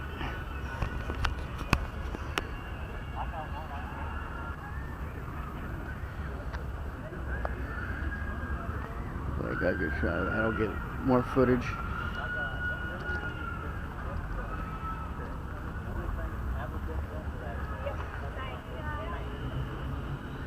What's that?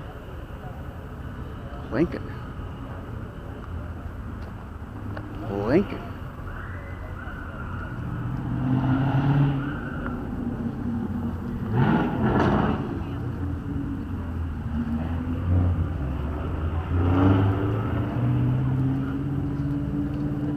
Oh yeah, but it's not the right. I know what you're talking about. Super Deluxe 8. I got two of them. I got a 65 New Yorker too that's all original. Is it up here? Is it local? Nope. I belong to the Canton chapter. We're 2 hours away. You're 2 hours north? No. East Belmont County. That, yeah, we got people in that area. He'll tell you everything about your car. I got it. I'm a little fun. Yeah, I got it. Series 3. AMX 390. Oh, it's the same car.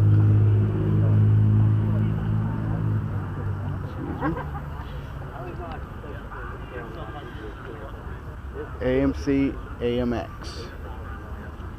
I thought. Okay. I thought AMX was its own little platform, but yeah, it's.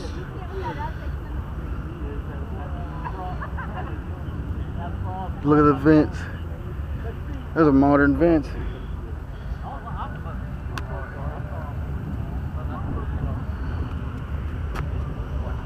There's Chevy.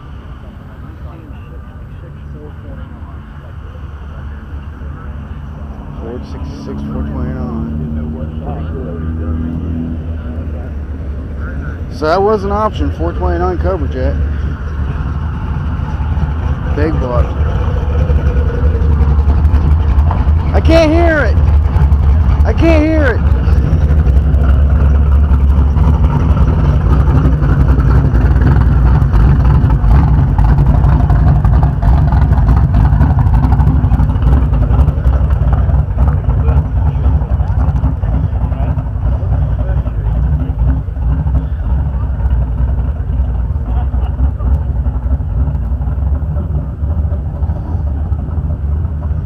Trans Am with a 455 over here.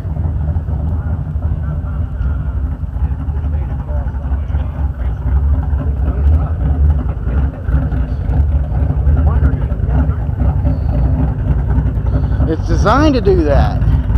It's a feature. A cam. It's a cam.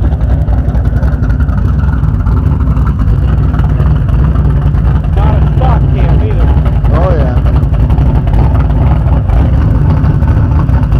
I can't hear it. I can't hear it. It's too quiet.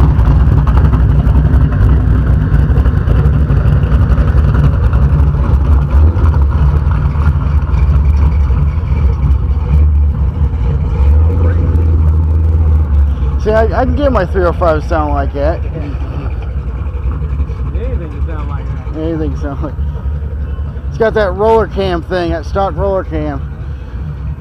It won't sound like that. It sounds just smooth. Got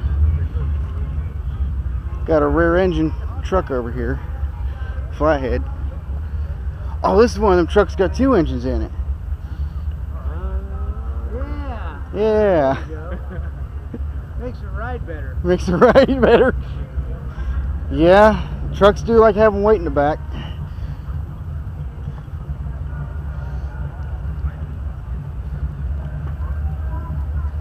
Bunch of fun. You got any plates from 1992? Got any plates from 1992?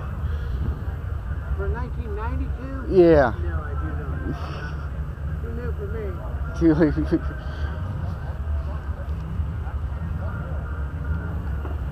Look how small they are.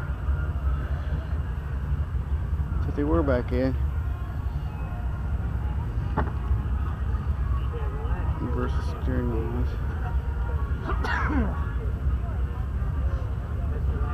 They block.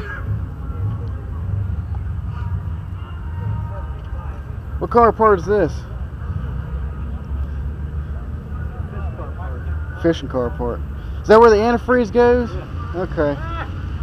That's for a Barracuda. Look for a Barracuda.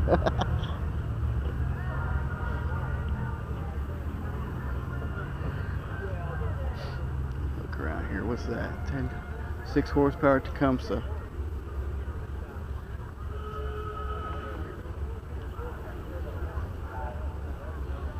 Bolts and nuts. Nothing I can really use.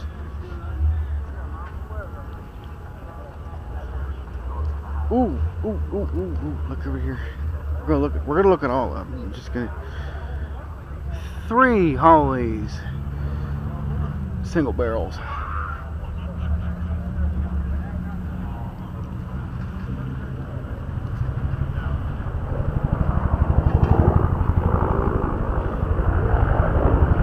Oh, what kind of car that is? Ooh.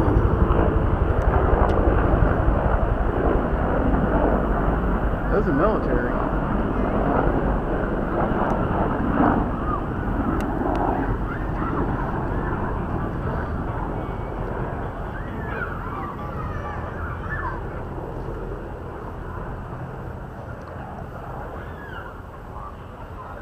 Oh, those are facing the wrong way. Another Ford 1929. It's got the high rise on there.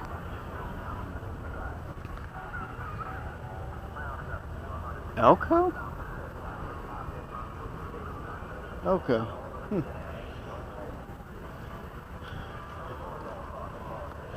It's one of those, what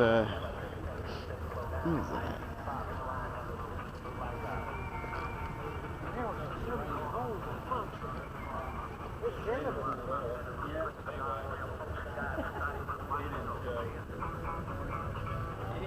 Ooh.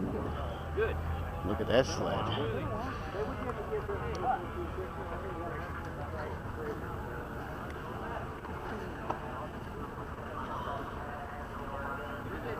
That's my dad. Yeah, he said he's got a young one. Oh, yeah. That's what I was telling you yesterday.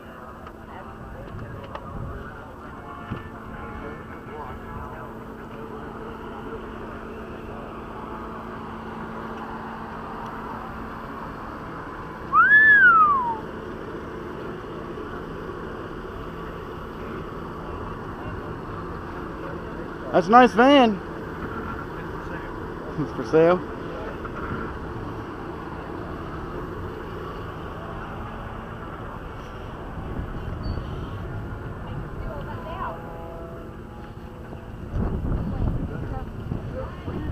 Okay, now we're getting into kind of the swap meet stuff. This is all modern, so let's go down to back to the cars. 1931 Model A Roadster.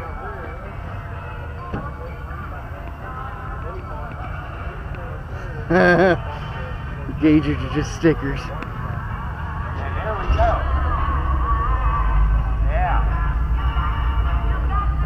Man, Ford is getting cheap back in. Stickers are just painted on.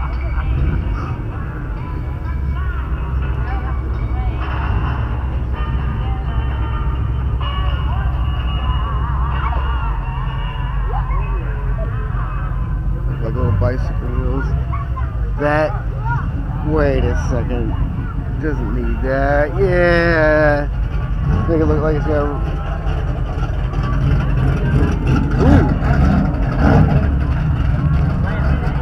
427.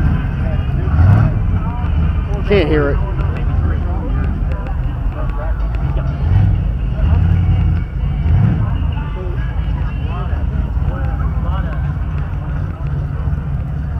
I'll film just a little bit more. I'm kind of getting filled up on space there. Roadrunner. Let me see something. Let me see something. Can't hear it.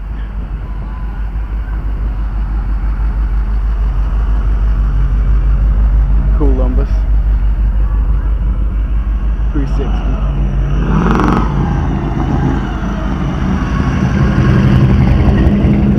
Bel Air.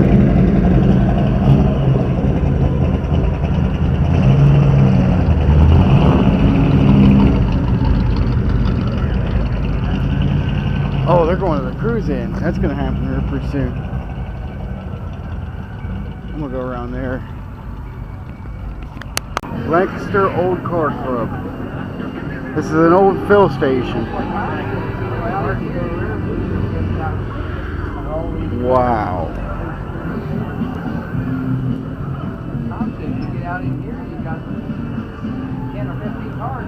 It's got 2 different brands on it.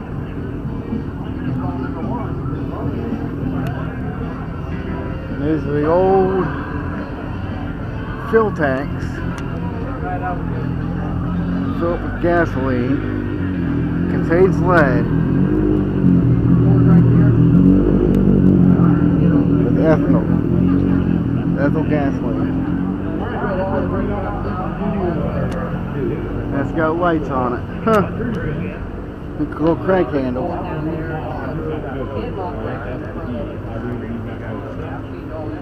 Guessing these are original.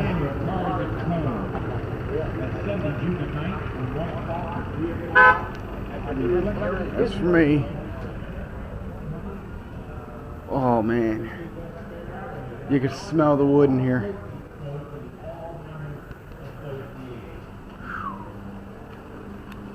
Look at this.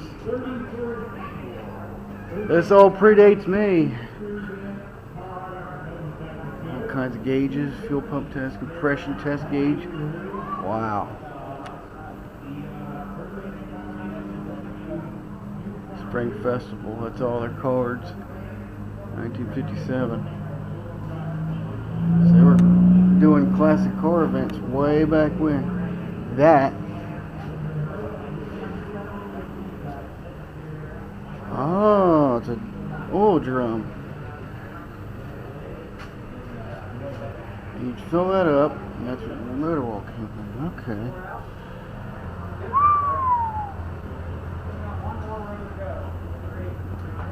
Ohio.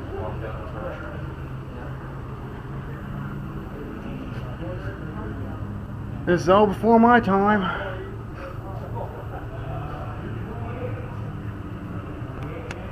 Always license plates. Twin white. 1957. There weren't even any classic cars back in 1957. They were all brand new. There were still classic cars. They were just horse and buggies. Horse and buggy, yeah.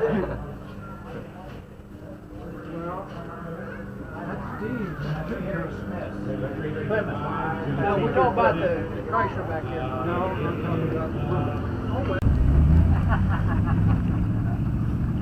since I'm still wet, I can clear a building. I got a way to do it. From the 19. I know you want to get a picture of this massive beast, huh? Yeah. Those guy behind you. Get you in there. Oh, yeah. So what's that sound again? What's that? Something like that. What it sounds like. Hey, if I go by it and bring it back here, I will blast. I'll crank it. It'll blast everybody out. There you go. It's pretty loud. Good, I need a place to park my car anyway. So you doing good?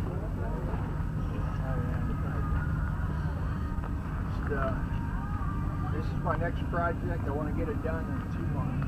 Yeah. Looks like it's already done. I'm going to strip it down. I want to get the junkyard, get the 5 Future. lugs. Yeah. What they call it, the SN95. 5 lugs. Get a 5 lug rear end. Looking for an AOD transmission.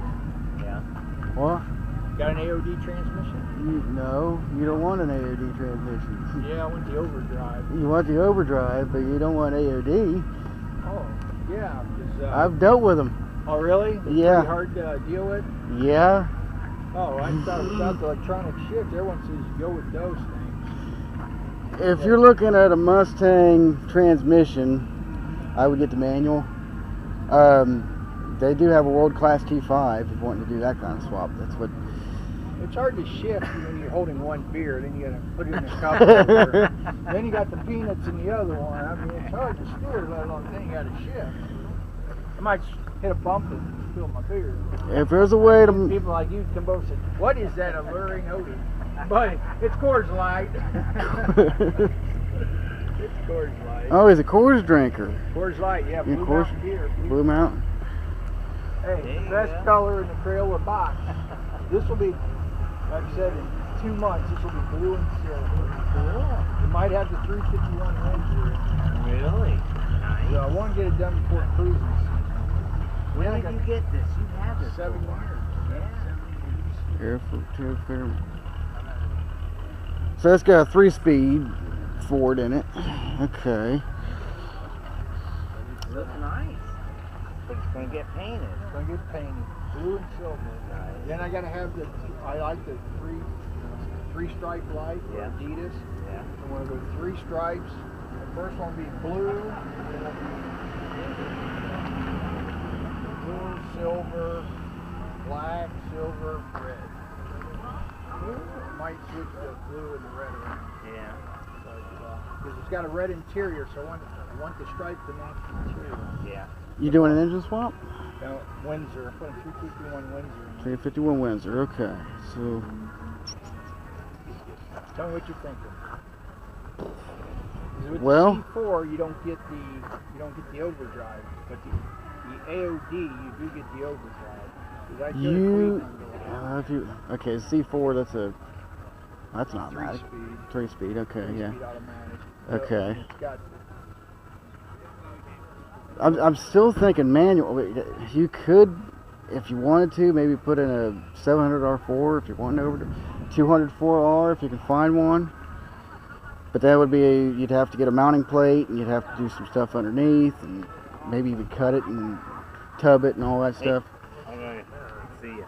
Great to see you. hey, I'm glad you came up with the project. Really, I haven't seen you forever, buddy. it's been a while. If you want to go AOD, I would build it. See you. You guys have fun. Yeah, we're getting ready to walk too. I'm going to go back to that fastback up there. Yeah. Get more pictures. There's a Mach 1. Nova one SS. there, Yeah. Oh, cool. Maybe. Yeah. Go take a look at it again. Then we're packing it in. Before it rains. Nah. See ya. You guys take care. Yeah, if you're wanting over, if I would go AOD, I would build it. I would build that transmission. I would have, if I got an AOD for free, I would still build it up. Yeah, I'll take Google it.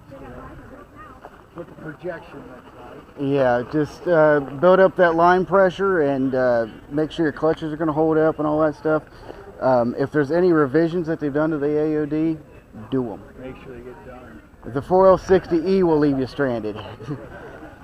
Yeah, I should know. Advice, I appreciate it. Yeah, well. Midnight YouTube, Midnight Mechanic. Huh? Yep. Okay. I work on stuff well into midnight. It's been ages since I've done that, but I've done spark plug changes. Move the chairs? Well, I guess they got it out. Oh, what are they doing? Oh, they're moving them. Still ain't get out. Midnight Mechanic, I'll have to try that on YouTube. Yeah, it's the one with the little 305 on the little profile picture. And there are other Midnight Mechanics on there, but they don't have profile pictures. So just the one with the Camaro. It's all junked up. Well, you have a good one, my You too. Midnight Mechanic friend. You're very welcome. That's what I do, is give advice.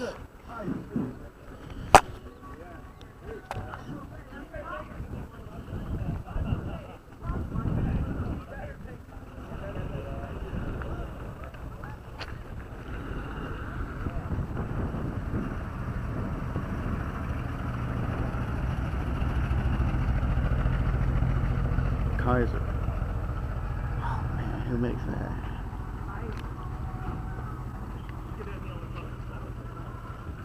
Chevrolet square body. Custom Deluxe 20. Defiant rust? A little bit. A little bit. It's Chrysler, not supposed to rust. That's what they tell me. That's what they tell you.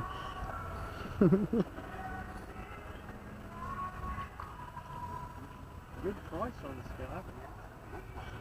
Well, as long as the up top looks all pretty, Yeah, don't worry about anything underneath. They only, I mean, this is an Ohio car, man. It's got, the floorboard's got to be going, you know.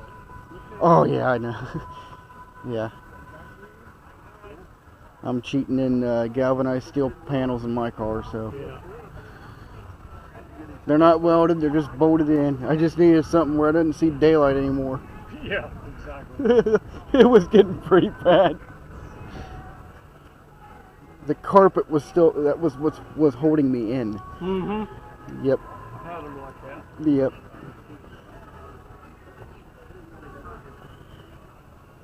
So it's for sale? Yeah. Oh, there it is. Okay. 6,000 or best offer. It's not a bad price. It is a boat. I don't know. I don't have $6,000. Oh, yeah. I'm a poor working man. Another Chrysler. Look at the 3 crowns right there. There's an Olds 88. 455 Olds.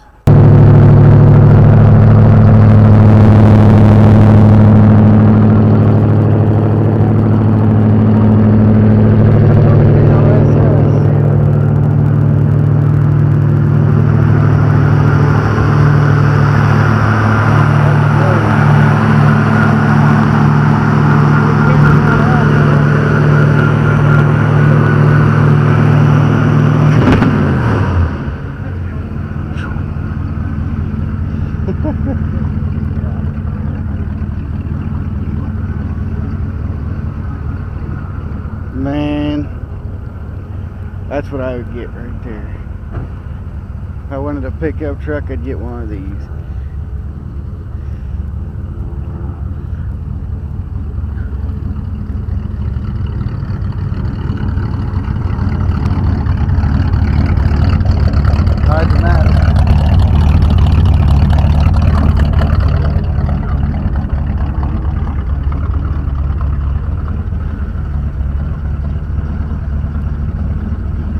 What did these have originally? I'm sorry? What did these have originally? 303. 303? V8. Yep. That was the first year they put that rocket engine in. And they, 303 flathead, right? no, overhead. First year of overhead. Wow. And they raced them all over the country, and they won a lot of stuff. Yeah. And this is just a little stronger with the 455. A little stronger 455. Yeah, that's a BOP block. 455. Yeah. Just had to get an inch in on that 454. Yeah. And see, it's the same block size as a, well, what they got? What else? That 3. Cadillac made it 500 for a while. Yeah. 502, I think they have 502.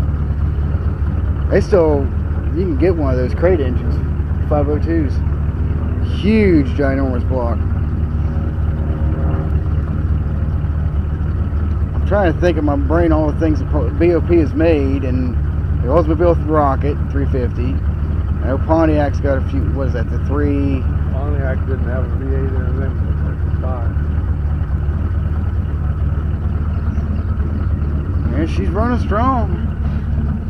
Wish my car ran just as good.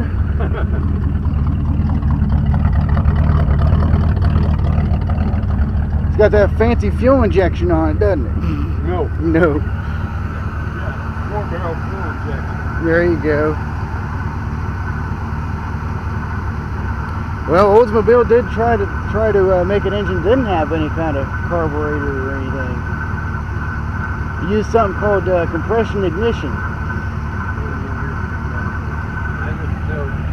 It's called diesel. Yeah. Yeah. Yeah, that didn't work out. That didn't work out. My brother bought one of them. I don't have a problem with them. I kind of like them. Well, they just didn't hold up. They didn't hold up. High compression, but you stick some studs on. Yeah, they took an old regular engine and put all that compression on it. It didn't work. Yeah. They had to redo it and send it off to Detroit and say, here, you build it. Yeah, if you stud them out, they hold up pretty well. I mean, I would stud out anything from GM. We want to put something in there that's going to hold up. If you're running an engine 10-to-1, you want to stud everything.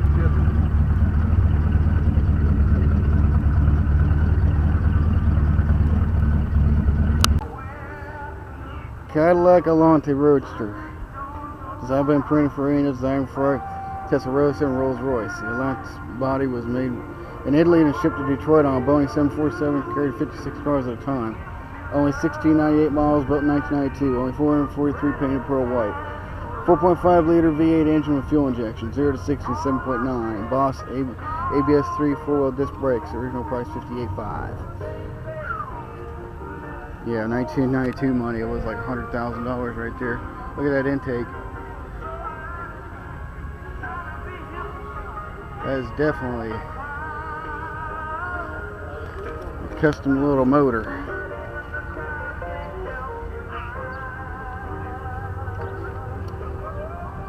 Alante. It's got a little accent over the E.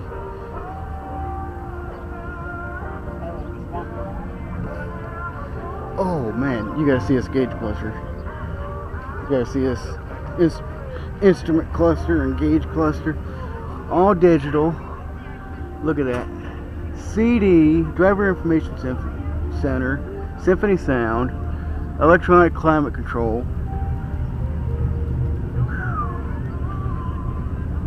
This is like a jet. This is a jetliner. Got some 289s over here. 1965 Ford Mustang 2. It's still not active. Okay.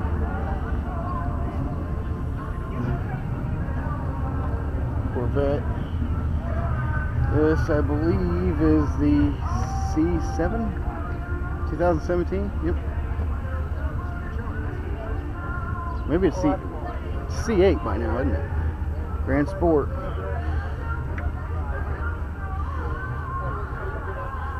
Yeah, the only time they released a Grand Sport is 1963, There's one in 1996, and this will be the new Grand Sport.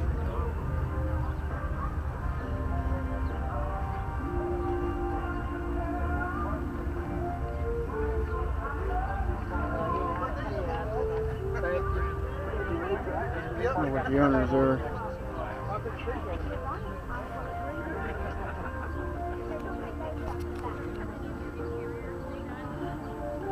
Chevrolet 10.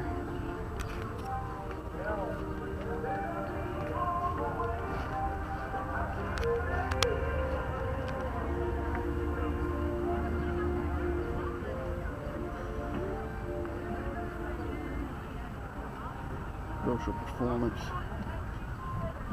Man, now there you go. That is a moody song, a good one. Hey Girl, the Skyline. Okay, another one here, the 26th Annual Antique and Classic Auto Truck Bike. How are you doing? Pretty good. Sunday, September the 1st. Beautiful truck. From 10:30 to 1:30. At the new location across the street from 397. It's got that patina thing going on. Yeah. Yeah. Hosted by the Duncan Falls Volunteer Fire Department. Sunday, September 1st, 2019. Ooh. 26th Annual Antique and Classic. What kind of intake is that? Ollie. Auto Truck Bike. For the LS motors. For the okay, so the LS motor intake will fit on a small block. No, it's not a small block. Oh, it's not? Oh. Looks like one. Looks like a small block. Okay, now I see a difference. Yeah, the valve covers are a little bit different. But they still went with the center bolt valve covers. Wait a second. Would that mean a small block valve covers would fit on it? No? Everything's totally different. Not one piece. There's not a piece of small block you can't put on these things. Is there anything from the LS you can put on a small block? Nope. Oh, I'm sure. The accessories. I guess if you got a welder and a drill and all that stuff, I guess you could. Yeah. Well, see that intake right there. Holly probably makes one for a small block. Oh yeah. But it's for faster airflow. Yeah, so they're torquey motors, aren't they? Okay. Pound for pound, how much more torque would an LS be over a small block? Well, the LS motors out of the box they come with, like the truck motor.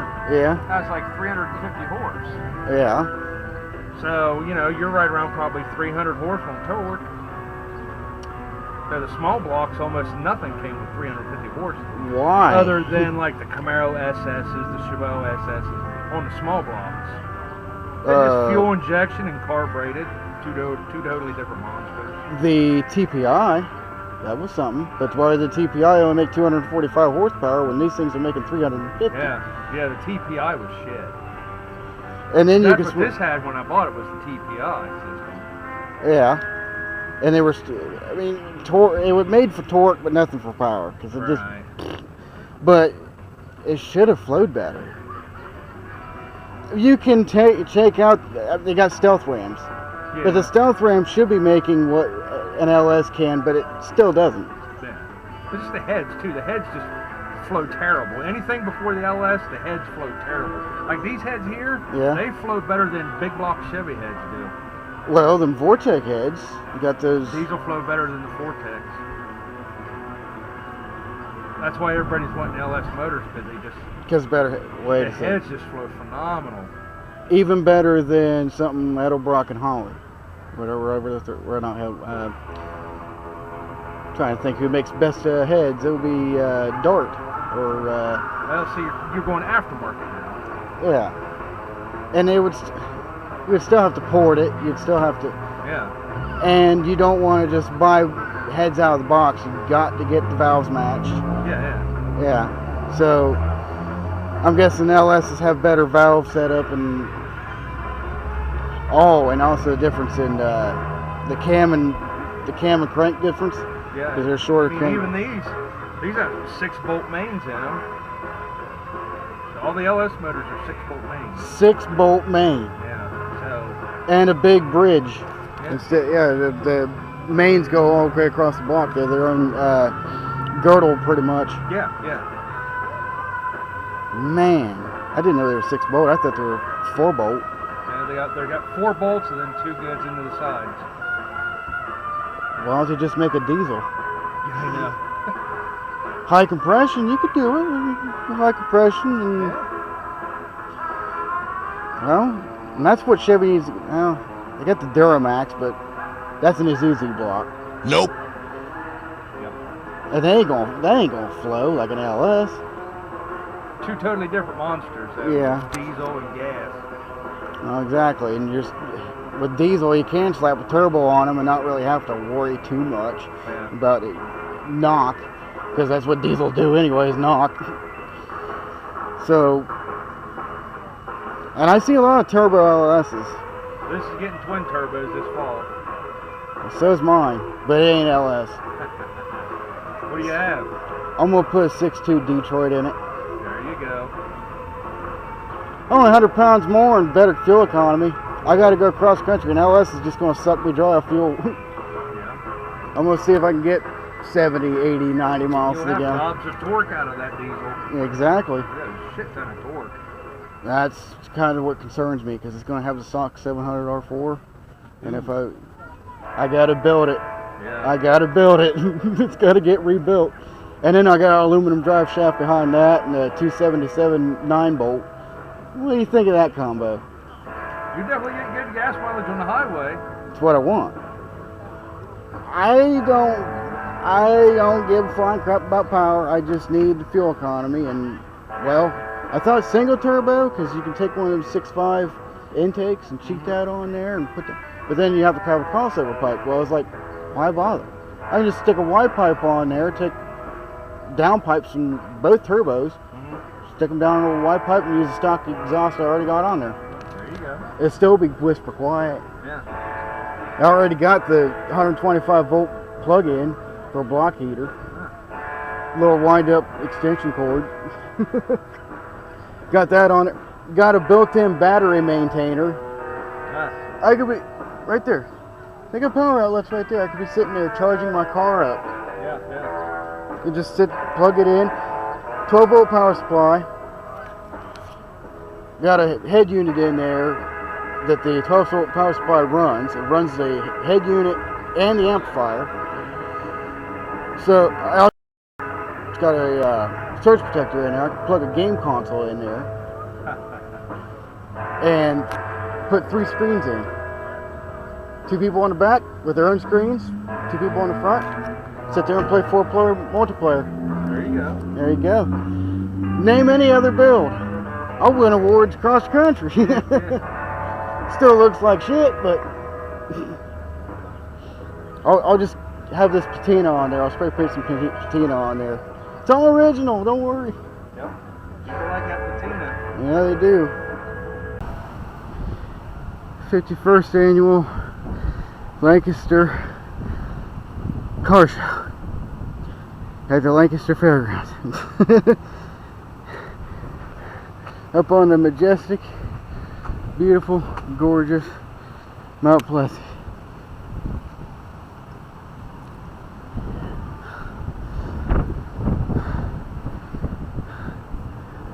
Oh.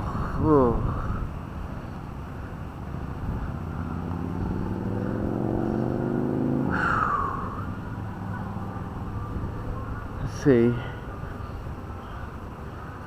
It's actually on the other side, isn't it? Let's see here.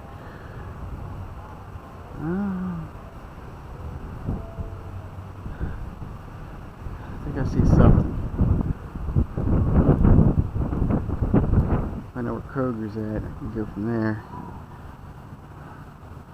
That's Fairgrounds.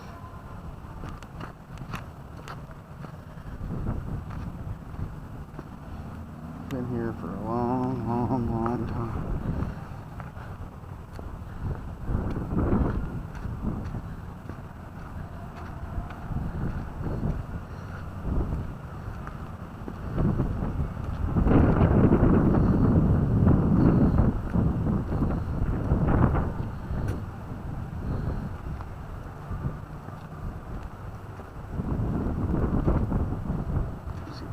good shot of the fairground. There it is.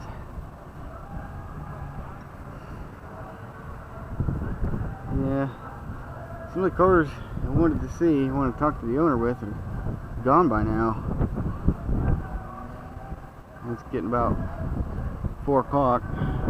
We're gonna have the awards where they're gonna be judging, and then that's it.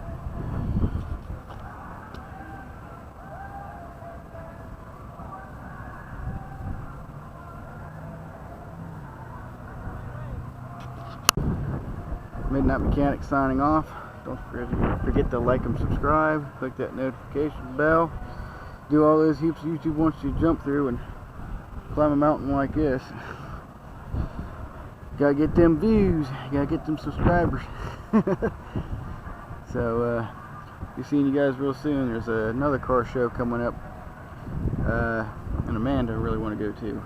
It'll be the, what was that, the 3rd annual. We're going to film it, and I'm going to upload the 2nd annual Amanda Car Show. So, be seeing you guys real soon. Bye.